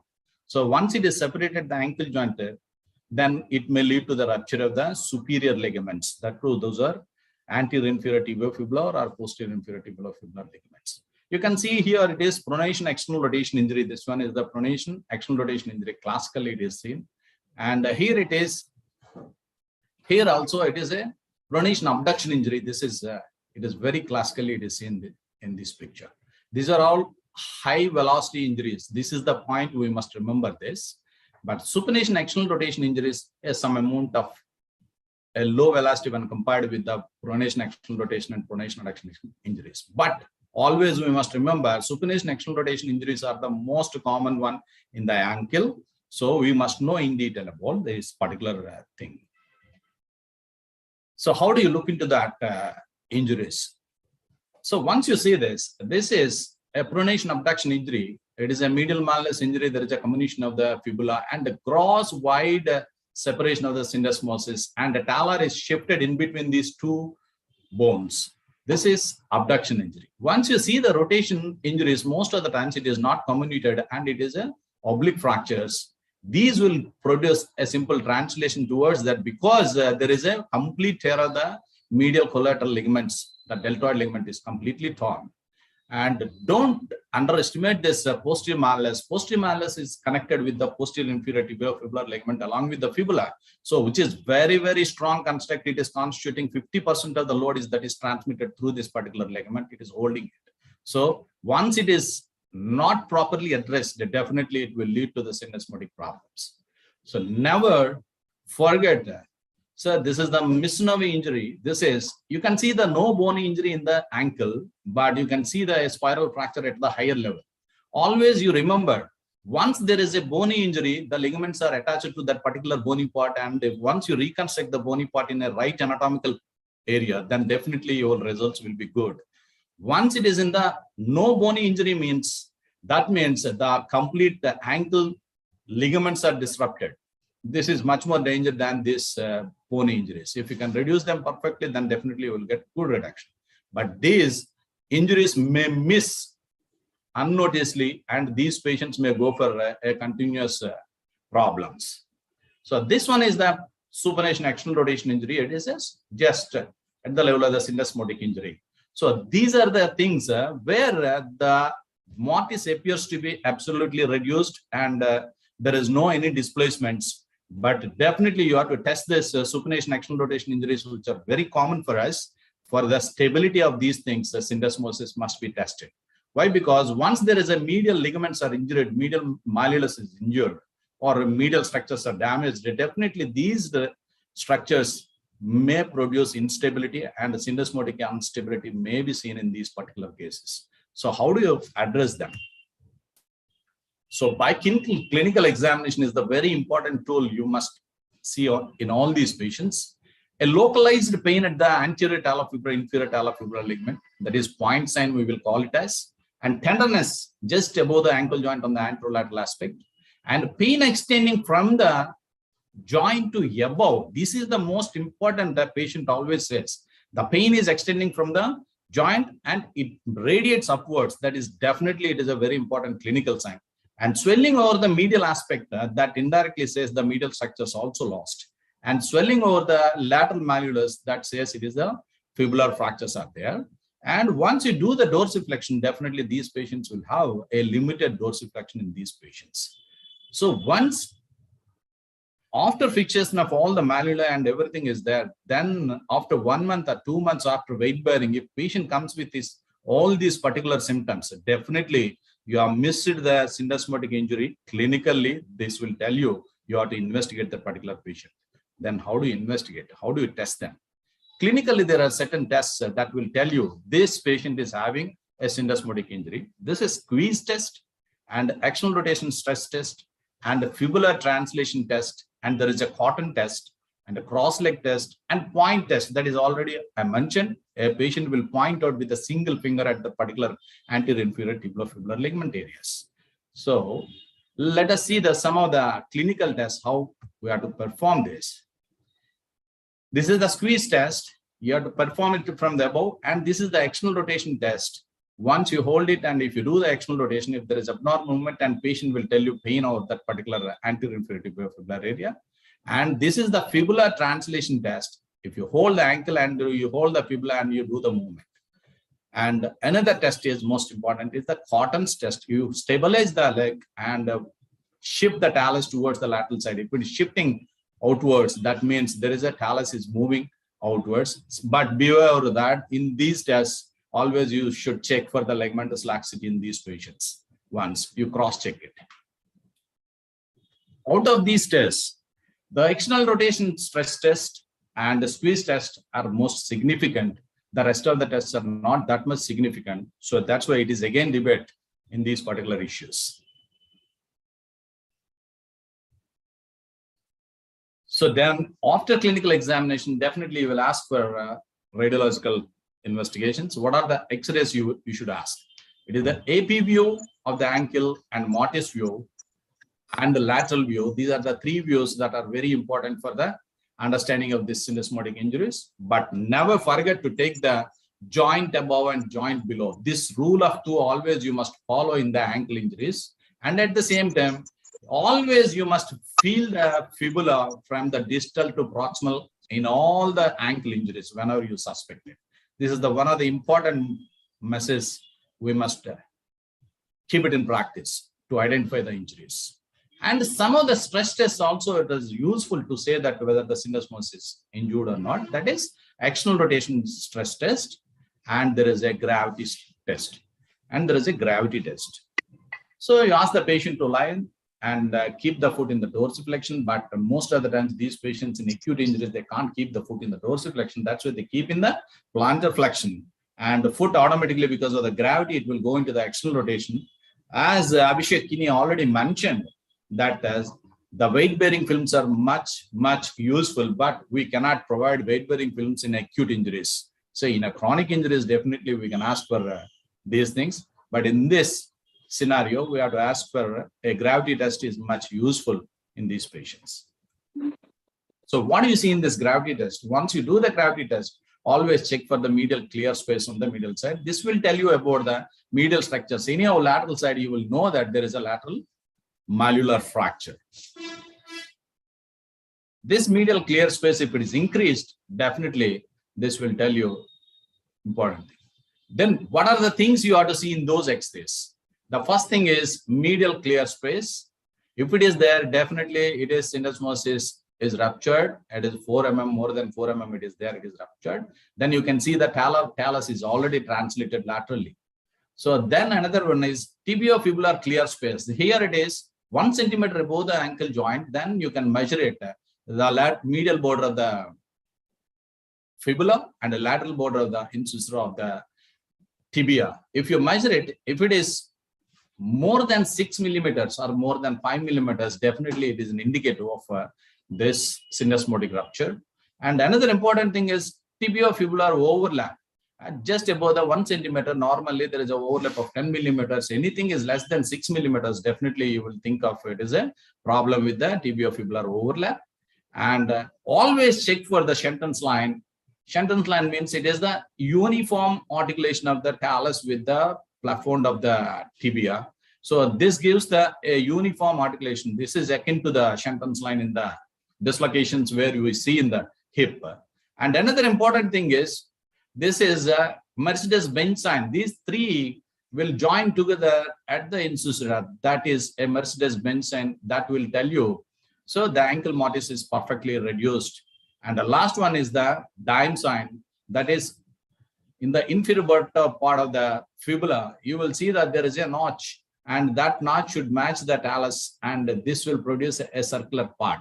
So once it is not circular, that means that the fibula is migrated upwards, or it is externally rotated. In the rotating situations also, you never get the time-sent positive. So all these signs are very, very useful to suspect the syndesmotic injuries, radiological examination. So these are the things. Tibiofibular overlap, it is normal, more than 6. If it is less than, it is definitely abnormal. And tibiofibular clear space, it is less than 6, it is normal. If it is more than 6, it is definitely abnormal. And tibiomedial clear space, if it is less than 4, it is definitely normal. If it is more than 4, it is abnormal. Of all these, the one thing is very, very important. It is tibiofibular clear space. It never changes in any posture. So that's why the tibiofibular clear space is the most important one we must remember in these cases. Both in AP and ankle mortise view and any view, if you take it, then this space will be always maintained in a normal ankle. But all these references, please remember all these references, always compare with the same normal ankle on the opposite side. Then only all these references are useful. This is a matter of debate. All the ankles are not aligned in a normal way, and these will be changed in a different individuals and in the same patient for the both ankles. So the anatomy will change. So always compare with the normal side. Once we diagnose that this is the syndesmotic injury by clinical examination and radiological examination, then you have to decide whether it is stable or unstable syndesmotic injury. So if the patient is able to bear weight after injury, that means that ankle is stable. If the patient can able to walk, that means that ankle is stable. It doesn't need any fixation. And local ecchymosis over medial or lateral side of the ankle, and there is no displacements and no abnormal motions. So definitely that ankle is normal. So unable to bear weight, high degree of violence, and swelling local ecchymosis on the both ankles. Obvious clinical displacements. Commonly we see in the pronation axial rotation injury and Misnow injury, and we will see the pronation abduction injuries. So abnormal motion of the talus in ankle, that is clearly seen in the talar shift and the talar tilt. Definitely that will give you the clue. So in spite of this radiological assessment and clinical assessment, still we are not sure whether it is definitely, it is 100% it is normal or not. So those things will be verified. The best investigations or the MRI is the best investigation of choice. And the second one is we can go for the CT scan for the fractures associated with syndesmotic injuries. And the final, the ultimate master is the arthroscopy. So by doing arthroscopy, you can able to assess all the syndesmotic issues. I will come to the later on with that particular things. And the clinical and radiological findings decides the stability. This is the important thing. Depending on this stability, there is a treatment protocol, and they graded this syndesmotic injury as a grade 1. In this, anterior inferior tibiofibular ligament is injured, but clinically there is mild pain is there, and patient can have a normal radiographs. If the anterior inferior tibiofibular ligament plus interosseous membrane injury is also there, then these patients also can present with the normal radiographs, but positive external rotation and squeeze tests, these are considered as grade 2. And grade 3, all the ligaments, both lateral, posterior, and medial structures, all the structures are damaged, then definitely there is a clear widening of the tibia and fibula at the syndesmotic level. Definitely it says clear test. All the clinical tests will be positive, radiological tests will be positive, and everything will come under. It is a definite one. So for the grade 1 and grade 3, it is direct visible that for the grade 1, there is no surgery. For the grade 3, it is definite surgery. And grade 2 is the dilemma of conflict, whether it is to be done or not. These are tests by the provocative tests. Once you do the provocative tests, if these provocative tests are predictive and these patients are having a more displacements and all the angles are increased, then definitely these patients needs a fixation to avoid post-traumatic arthritis in future.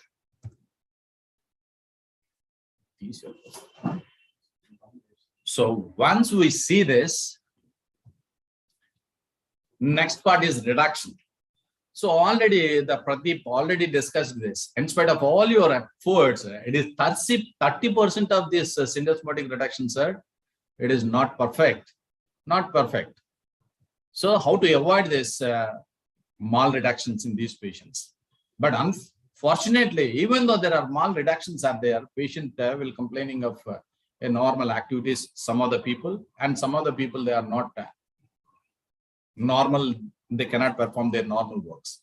And comparing normal ankle imaging is the mandatory. So do you think that if sometimes we think that this syndesmosis is not perfectly aligned, if you take the opposite ankle, that ankle looks exactly like this. That means always you have to compare with the opposite ankle imagings. It is a mandatory, you must take prior surgery, you must take all the images of the opposite ankle once you plan for surgery. Then how to reduce this fracture? That is the next dilemma. So there are two methods. One is clamp technique and another one is the manual technique. So both has given equal results. It is a randomized study has done in this particular issue by the Yong Hawan. They concluded that whatever clamp you use it, whatever method manual method you use it, the reduction of the syndesmosis results are same. They are once they have done study of the CT scan to assess the syndesmotic reduction, both are equal. Both are equal. But the problem with the clamp, as Manoj said, if the wrong application of the clamp, definitely that will lead to the mal reduction. It must go in the trajectory of the fibula, and that perfect trajectory, you must pass this clamp. So this clamp, if you put it in the posterior side, definitely the fibula will translate posterior. If you keep it in the anterior side, then definitely it will translate anteriorly.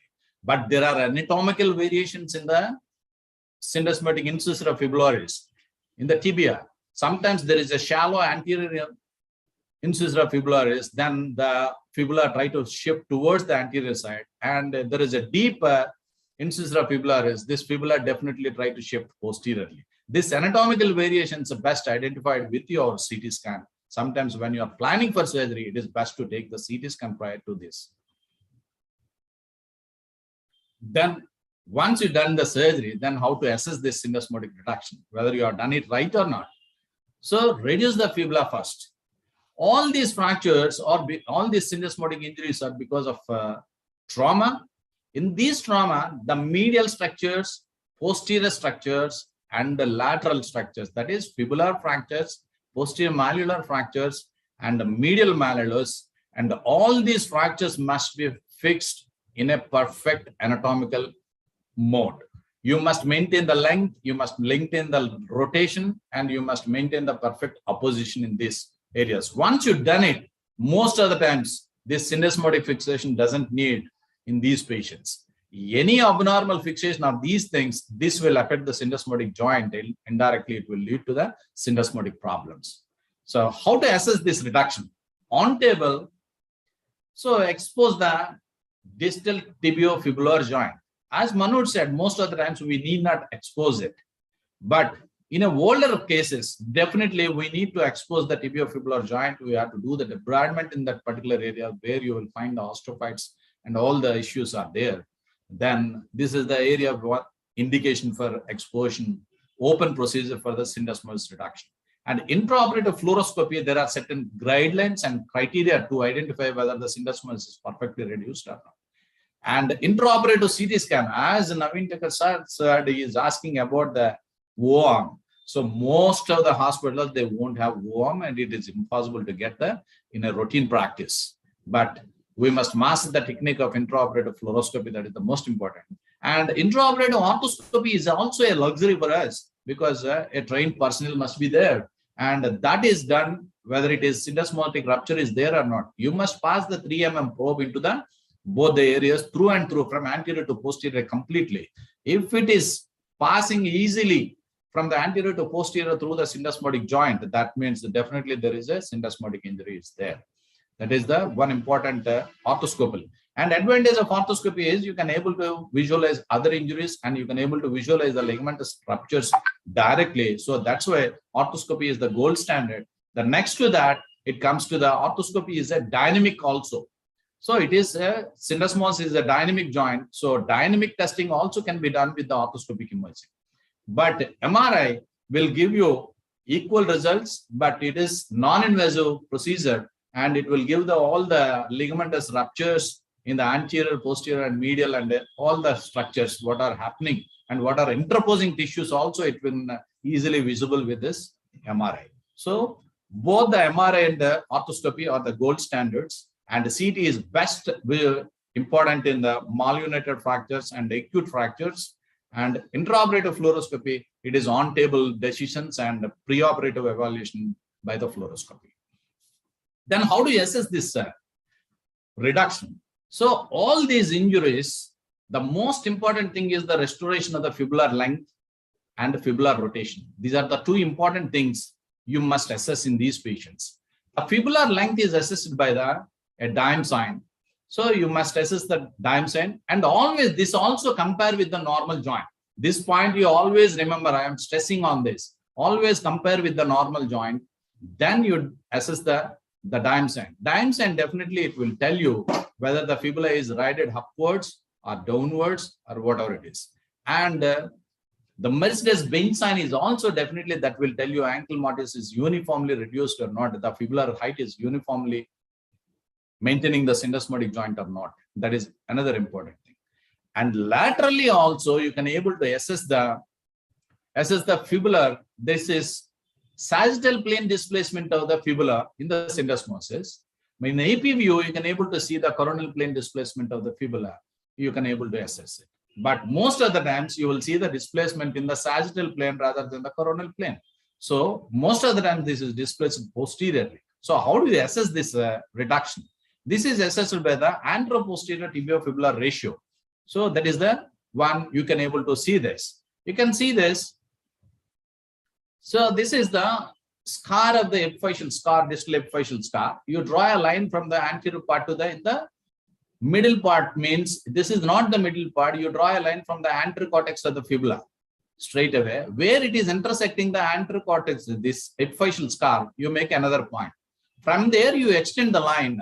Then you measure the distances. This is A is from the anterior part to this where intersection of the epiphyseal scar, and here it is the posterior part to the intersection. So A is B. A by B is equal to this will give you the ratio. It is roughly coming around 0.94. That means it is almost equal. Both the things are equal. And another important thing you can see this here is the posterior border of the lateral malleolus is exactly at the articular surface area.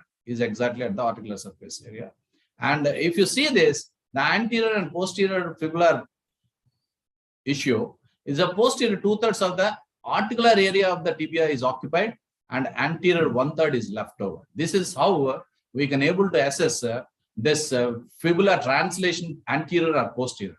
And another important thing, the width of the fibula also will give you indirect clue. If you compare with the opposite side, if the fibula is externally rotated or internally rotated, the width of the fibula will be altered. So once the width of the fibula is altered when compared with the normal side, definitely that will give you indirect clue.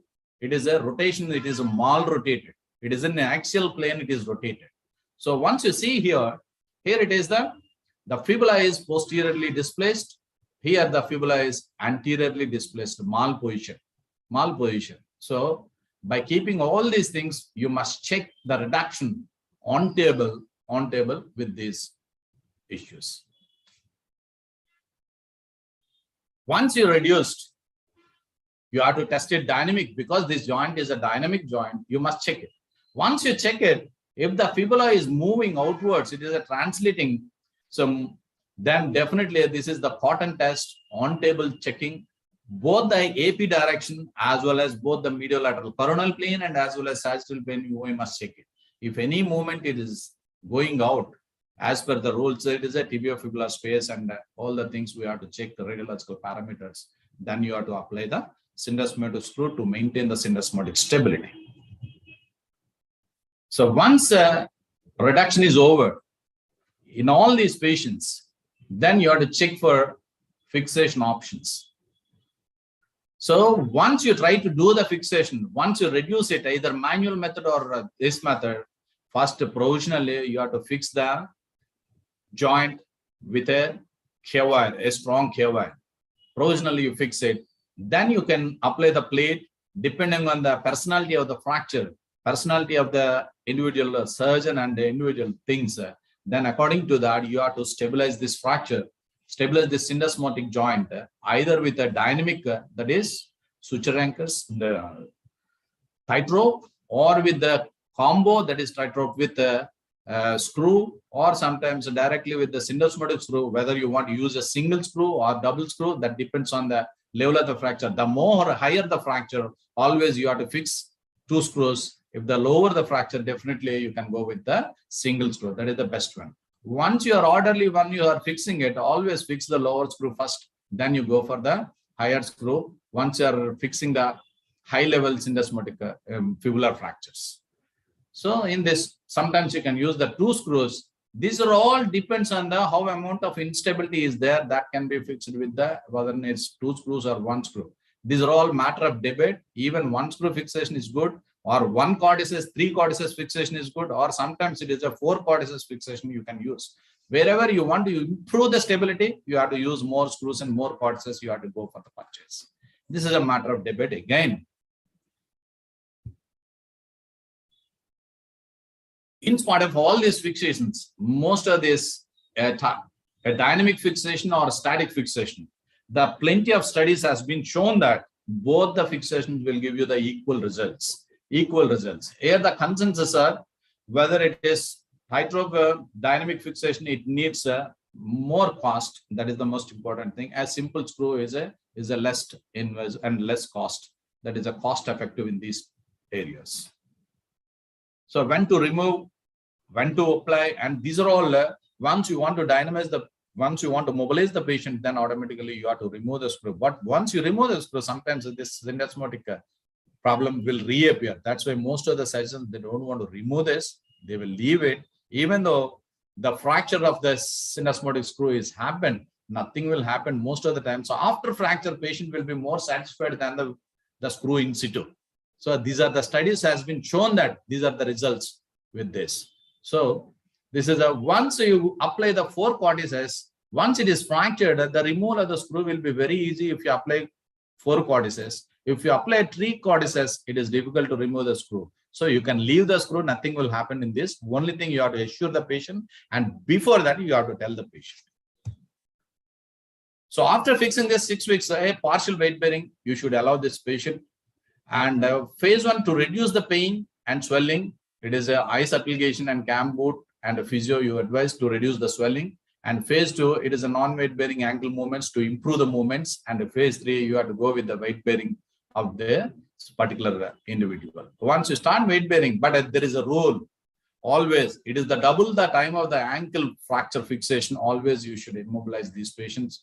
Always warn the patient that once, if the pain is persisting, please don't keep the total weight bearing in these patients. So this is the rehabilitation protocol.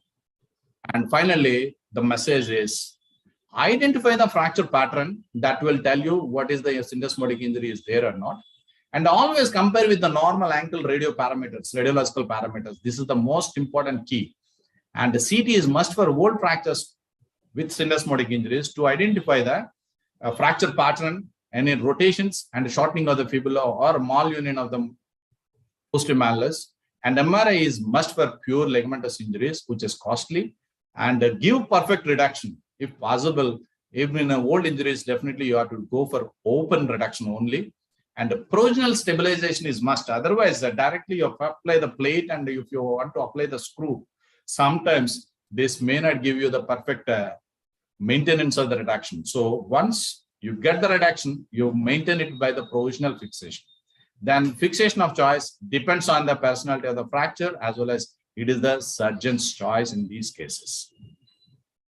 So management depends on high index of suspicion whether the patient is having syndesmotic injury, and clinical radiological correlation, and intraoperative anatomical assessment, reduction assessments, and the stable fixation will give the best outcomes. To avoid it is only the post-traumatic arthritis, which is because of the changing in the biomechanics of the syndesmotic joint. Thank you.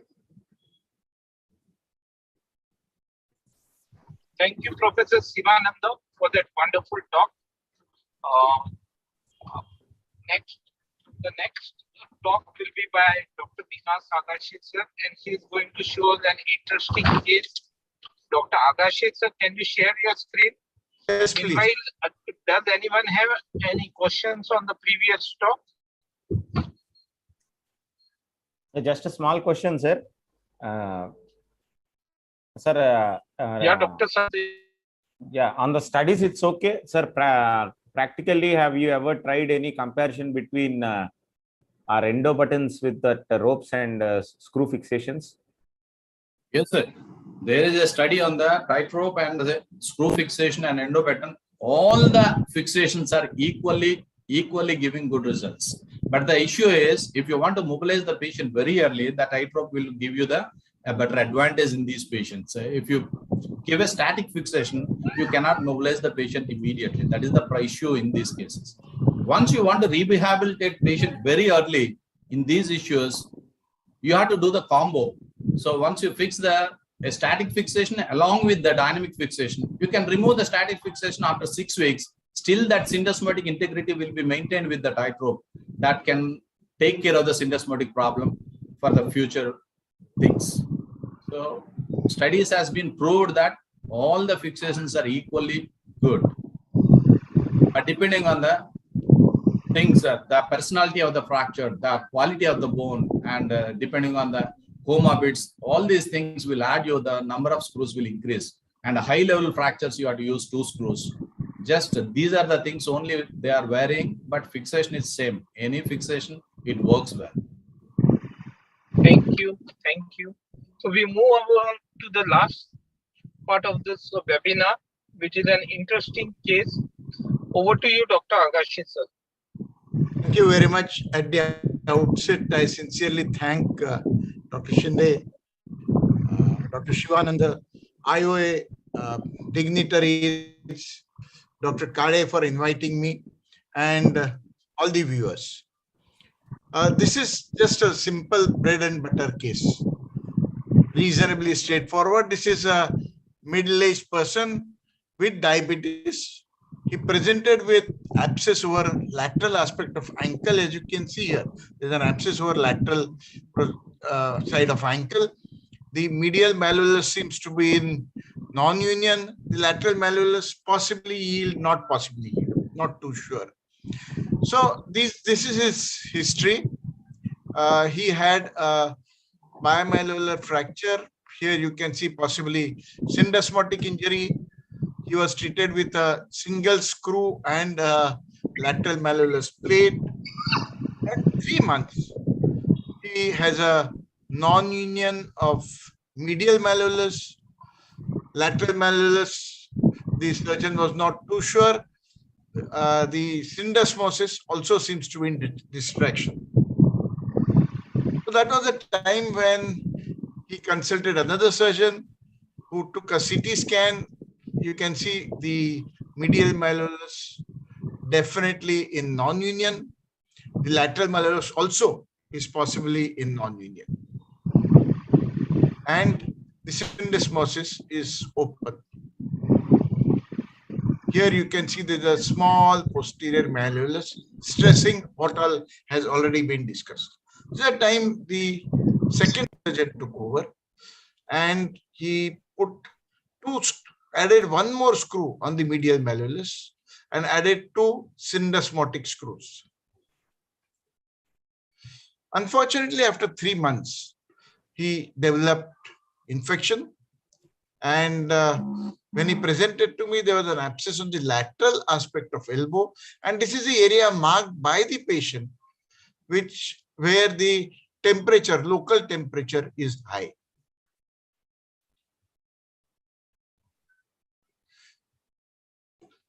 So I just excised this. The plate was loose, so I took out the plate. You can see the large amount of bone had to be removed. And I have scraped through the loose or widened holes of syndesmotic screws. So at this stage, I would ask the panelist as to how should we go further.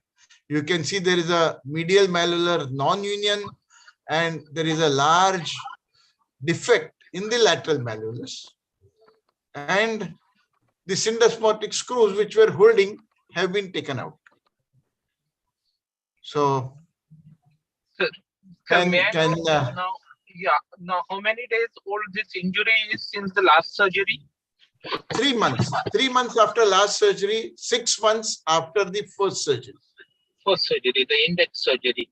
And now, and now the clinical parameters, is there any evidence of infection? At this is just immediate post-op, or say about 8 days after surgery.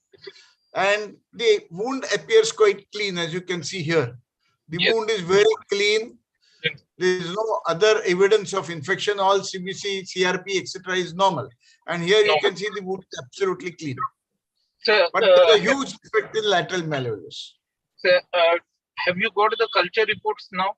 Or yes, he was MRSA. He was methicillin resistant bugs, and then he was treated with vancomycin. Vancomycin. Right. So, has any antibiotic impregnated bits been added during the surgery? The last surgery? At this stage, it was not added, but then after that, I did add. Right. Right. During the next surgery. Yes. Fine. So we have with us Professor Sivananda, sir. So your opinion on this case and how we can take it further from here.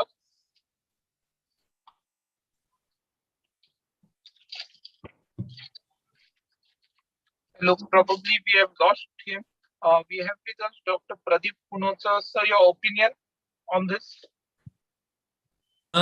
Yeah. Can you hear me? Yes, sir. Hello. Yeah. No. So I think as of now, I would just hold tight. Let this. I think granulation. No. I think putting the antibiotic beads is a good thing. Give him antibiotics, whichever is appropriate. At least initially 2 weeks of IV and then further oral. I think it will be sensitive to linezolide. The joint, if you look at the X-rays, I think the joint is not going to get salvaged. So I would just wait and watch. Also, medial side, I would not do anything. If the medial side is not infected, I would just leave it like that for the time being. Ankle looks reasonably, it's not falling apart. So you don't need an external fixator or anything that. I would just give him a slab and wait and watch. So also, you can put a vac dressing on the vancomycin on the beads if required. Dr. Santosh, would you like to offer your suggestions? Yes, sir. Almost on lines of what Munot sir said. So basically, the very presence of an abscess which you drained and that picture, although the parameters may still, we need to treat it as an infected implant. So I think you have first thing already you have done. You have removed the implant, sir, and now you have addressed the local thing also with your antibiotic beads. Anyways, we've got the culture report also. Only thing is, yes, I definitely would add a vac and nothing on the medial side, and I'll wait for the time being until the wound settles down and see how it's going ahead. But once wound settles down, would you plan for a bone grafting? How would you address that large defect on the lateral side as well as non-union of medial side? Yeah, just will anyways we'll be immobilizing him in a cast. So I think we'll continue with the cast immobilization, see how we did for weight bearing. Suppose if it's not doing well, it's symptomatic, then I would try to do something on the medial side, sir. Otherwise, I would continue immobilization with the cast, the walking cast. Yeah. Just that he has bone loss. Yes, please. So can we have a lateral X-ray at this stage? We have it? I'll just find out whether I have. At the moment, I don't think I have. Fine. No issues. Continue, sir. Yeah. So as everybody said, I used vac and closed the envelope. And exactly as Dr. Pradeep and Santosh said, I just held on. You can see there's a distinct gap in medial malleolus. There's a big defect here. This is after 1.5 to 2 months. Here you can see a lateral X-ray. Nothing else was done. The fracture has already started healing. and is completely healed fracture. And even the syndesmosis appears to have stabilized. Nothing was done. It just healed by itself. It was a bone forming MRS. Bone forming MRSC. Yes. Bone forming MRSC. This healed in spite of the orthopedic intervention. Yes. Yes. Yeah. Very interesting case, sir. Very good case, sir. Very good. Yeah. Thank you. Surgeon Thank you. treats, nature cures. Excellent. So converting an infected non-union into a uninfected enveloped bone is the most important thing. Create an uninfected envelope, then nature can do its own job. I think we have forgotten the art of wait and watch sometimes. I think we being surgeons, we try to everything we want to intervene and we think we can make it better. I think that's another thing as a message from this case, sir. Right. Probably one more message that we can have from this is probably high grade infection retards union, but low grade infection at times favors union. So probably with a good job done by surgical debridement, addition of beads, probably the infection became quiescent. Probably it was a low grade infection, and probably that brought about a quicker healing in due course. Can I just tell you about this? What you are saying is there is a paper in 2019. Bacterial infections can trigger immune response which activates pro-osteogenic pathways. They are usually overshadowed by osteolysis because of active infection. But there are two pathways that we have observed for years together.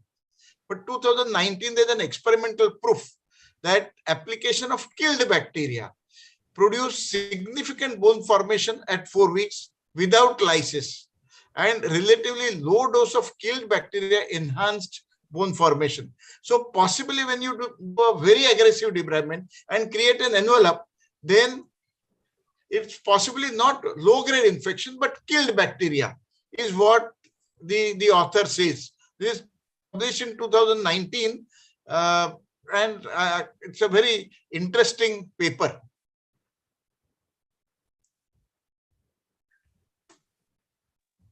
So please read that paper. Very interesting. Yeah, sir, it's a wonderful one. Sir, can you record that reference? It's Yes, from, sure. Yes. Straight. Sure.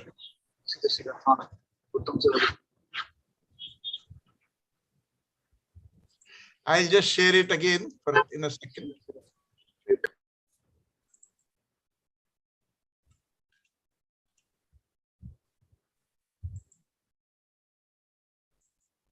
Role of bacterial stimuli in inflammation-driven bone formation.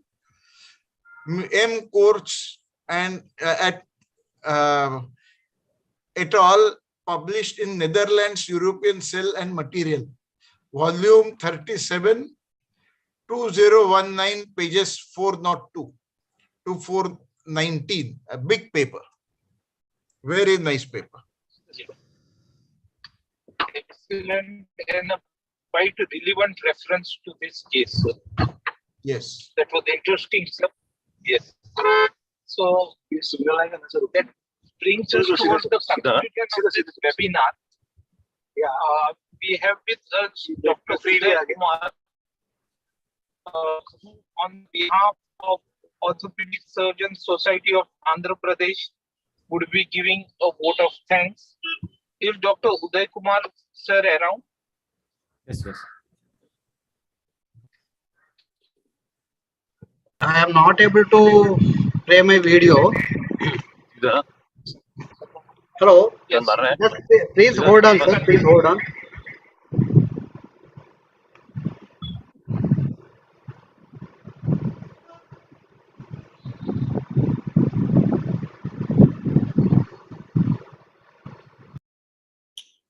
Sir, good evening, everyone.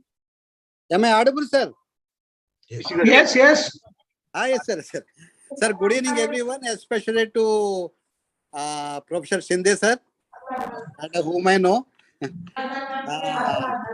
Rest of the professors, especially Agassi sir, I have seen many of his webinars.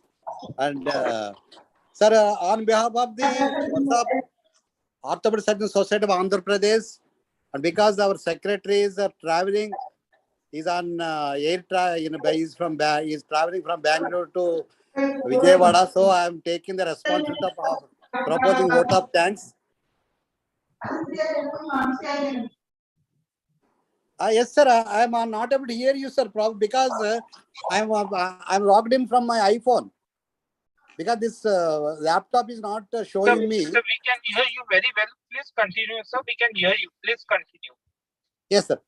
Okay. So, first of all, I would like to thank IOA and Dr. Ramesh Sen, Professor Atho Srivastava Ramchandra, and our dynamic secretary Naveen Thakkar, and my sincere thanks to them, and then for allowing us to conduct this CME together.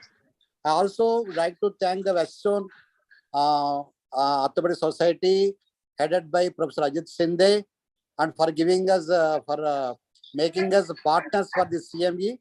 And then I would like to congratulate each and every speaker, because this is a to Z around the trauma around the ankle, and also 360 degrees coverage of the ankle, starting from the Shushruth Babulkar's Posterior Malleolus, then on to the Trimalar fixation, and then Tailor's fixation. And I am very happy that my student has spoke on the biomechanics, and my junior colleague Shivananda, though it took a long time, more than the time allotted, has dealt extensively about these syndesmosis injuries. Looks very small topic, but has given a very good detailed account of all these injuries, especially how not to miss the injuries. And also Agassi sir, once again, for an excellent case presentation. The last, sir, always nature is always greater than anybody else. Nature is always great, sir. Once you leave it to the nature, most of the things with that nature will take care of. Because in my, I have written a quotation on my folder, Gopi folder. We treat, he cures. We treat, sir. But he means maybe God or maybe nature. So that is what I believe in that. Once again, I thank all the faculty for their excellent talks, and all the allied faculty for participating. Once again, thank you for the opportunity. Thank you once all of you, and good night. Professor Shinde sir, all the best, sir, for your coming elections. And thank you everyone. Thank you very much. And also Pradeep Munut sir for the Foot and Ankle Society elections tomorrow. All the best, sir. Thank you, sir. Thank you so much. Okay, sir. So, thank you, everyone. It is said that institutions are made up by individuals, and I can say webinars are made by vibrant and constructive discussions by individuals who are institution in themselves. And we were privileged and lucky today to have such individuals who are institutes in themselves. On the behalf of West Zone Indian Orthopedic Association, I thank you all for joining for this interesting webinar on injuries around the ankle. Also, I thank the Orthopedic Surgeons Association of Andhra Pradesh for agreeing to be the guest chapter. Thank you all, and hope to see you back on next Sunday. Have a pleasant weekend. Bye, everybody. Bye. Bye. Bye-bye. Bye-bye. Yeah. Thank you so much. Best wishes to everyone. Best wishes to Pradeep, Dr. Shinde. All the Thank best. you. Thank you, sir. Thank you. Bye. Thank you, everybody. Bye. Thank you, Professor Uday Kumar, sir. Thank you, sir. Ajit Shinde, sir. Thank you very much. Thank you. Thank you. Thank you, sir. Deep, Shinde. sir. Thank you, sir. Okay. Bye.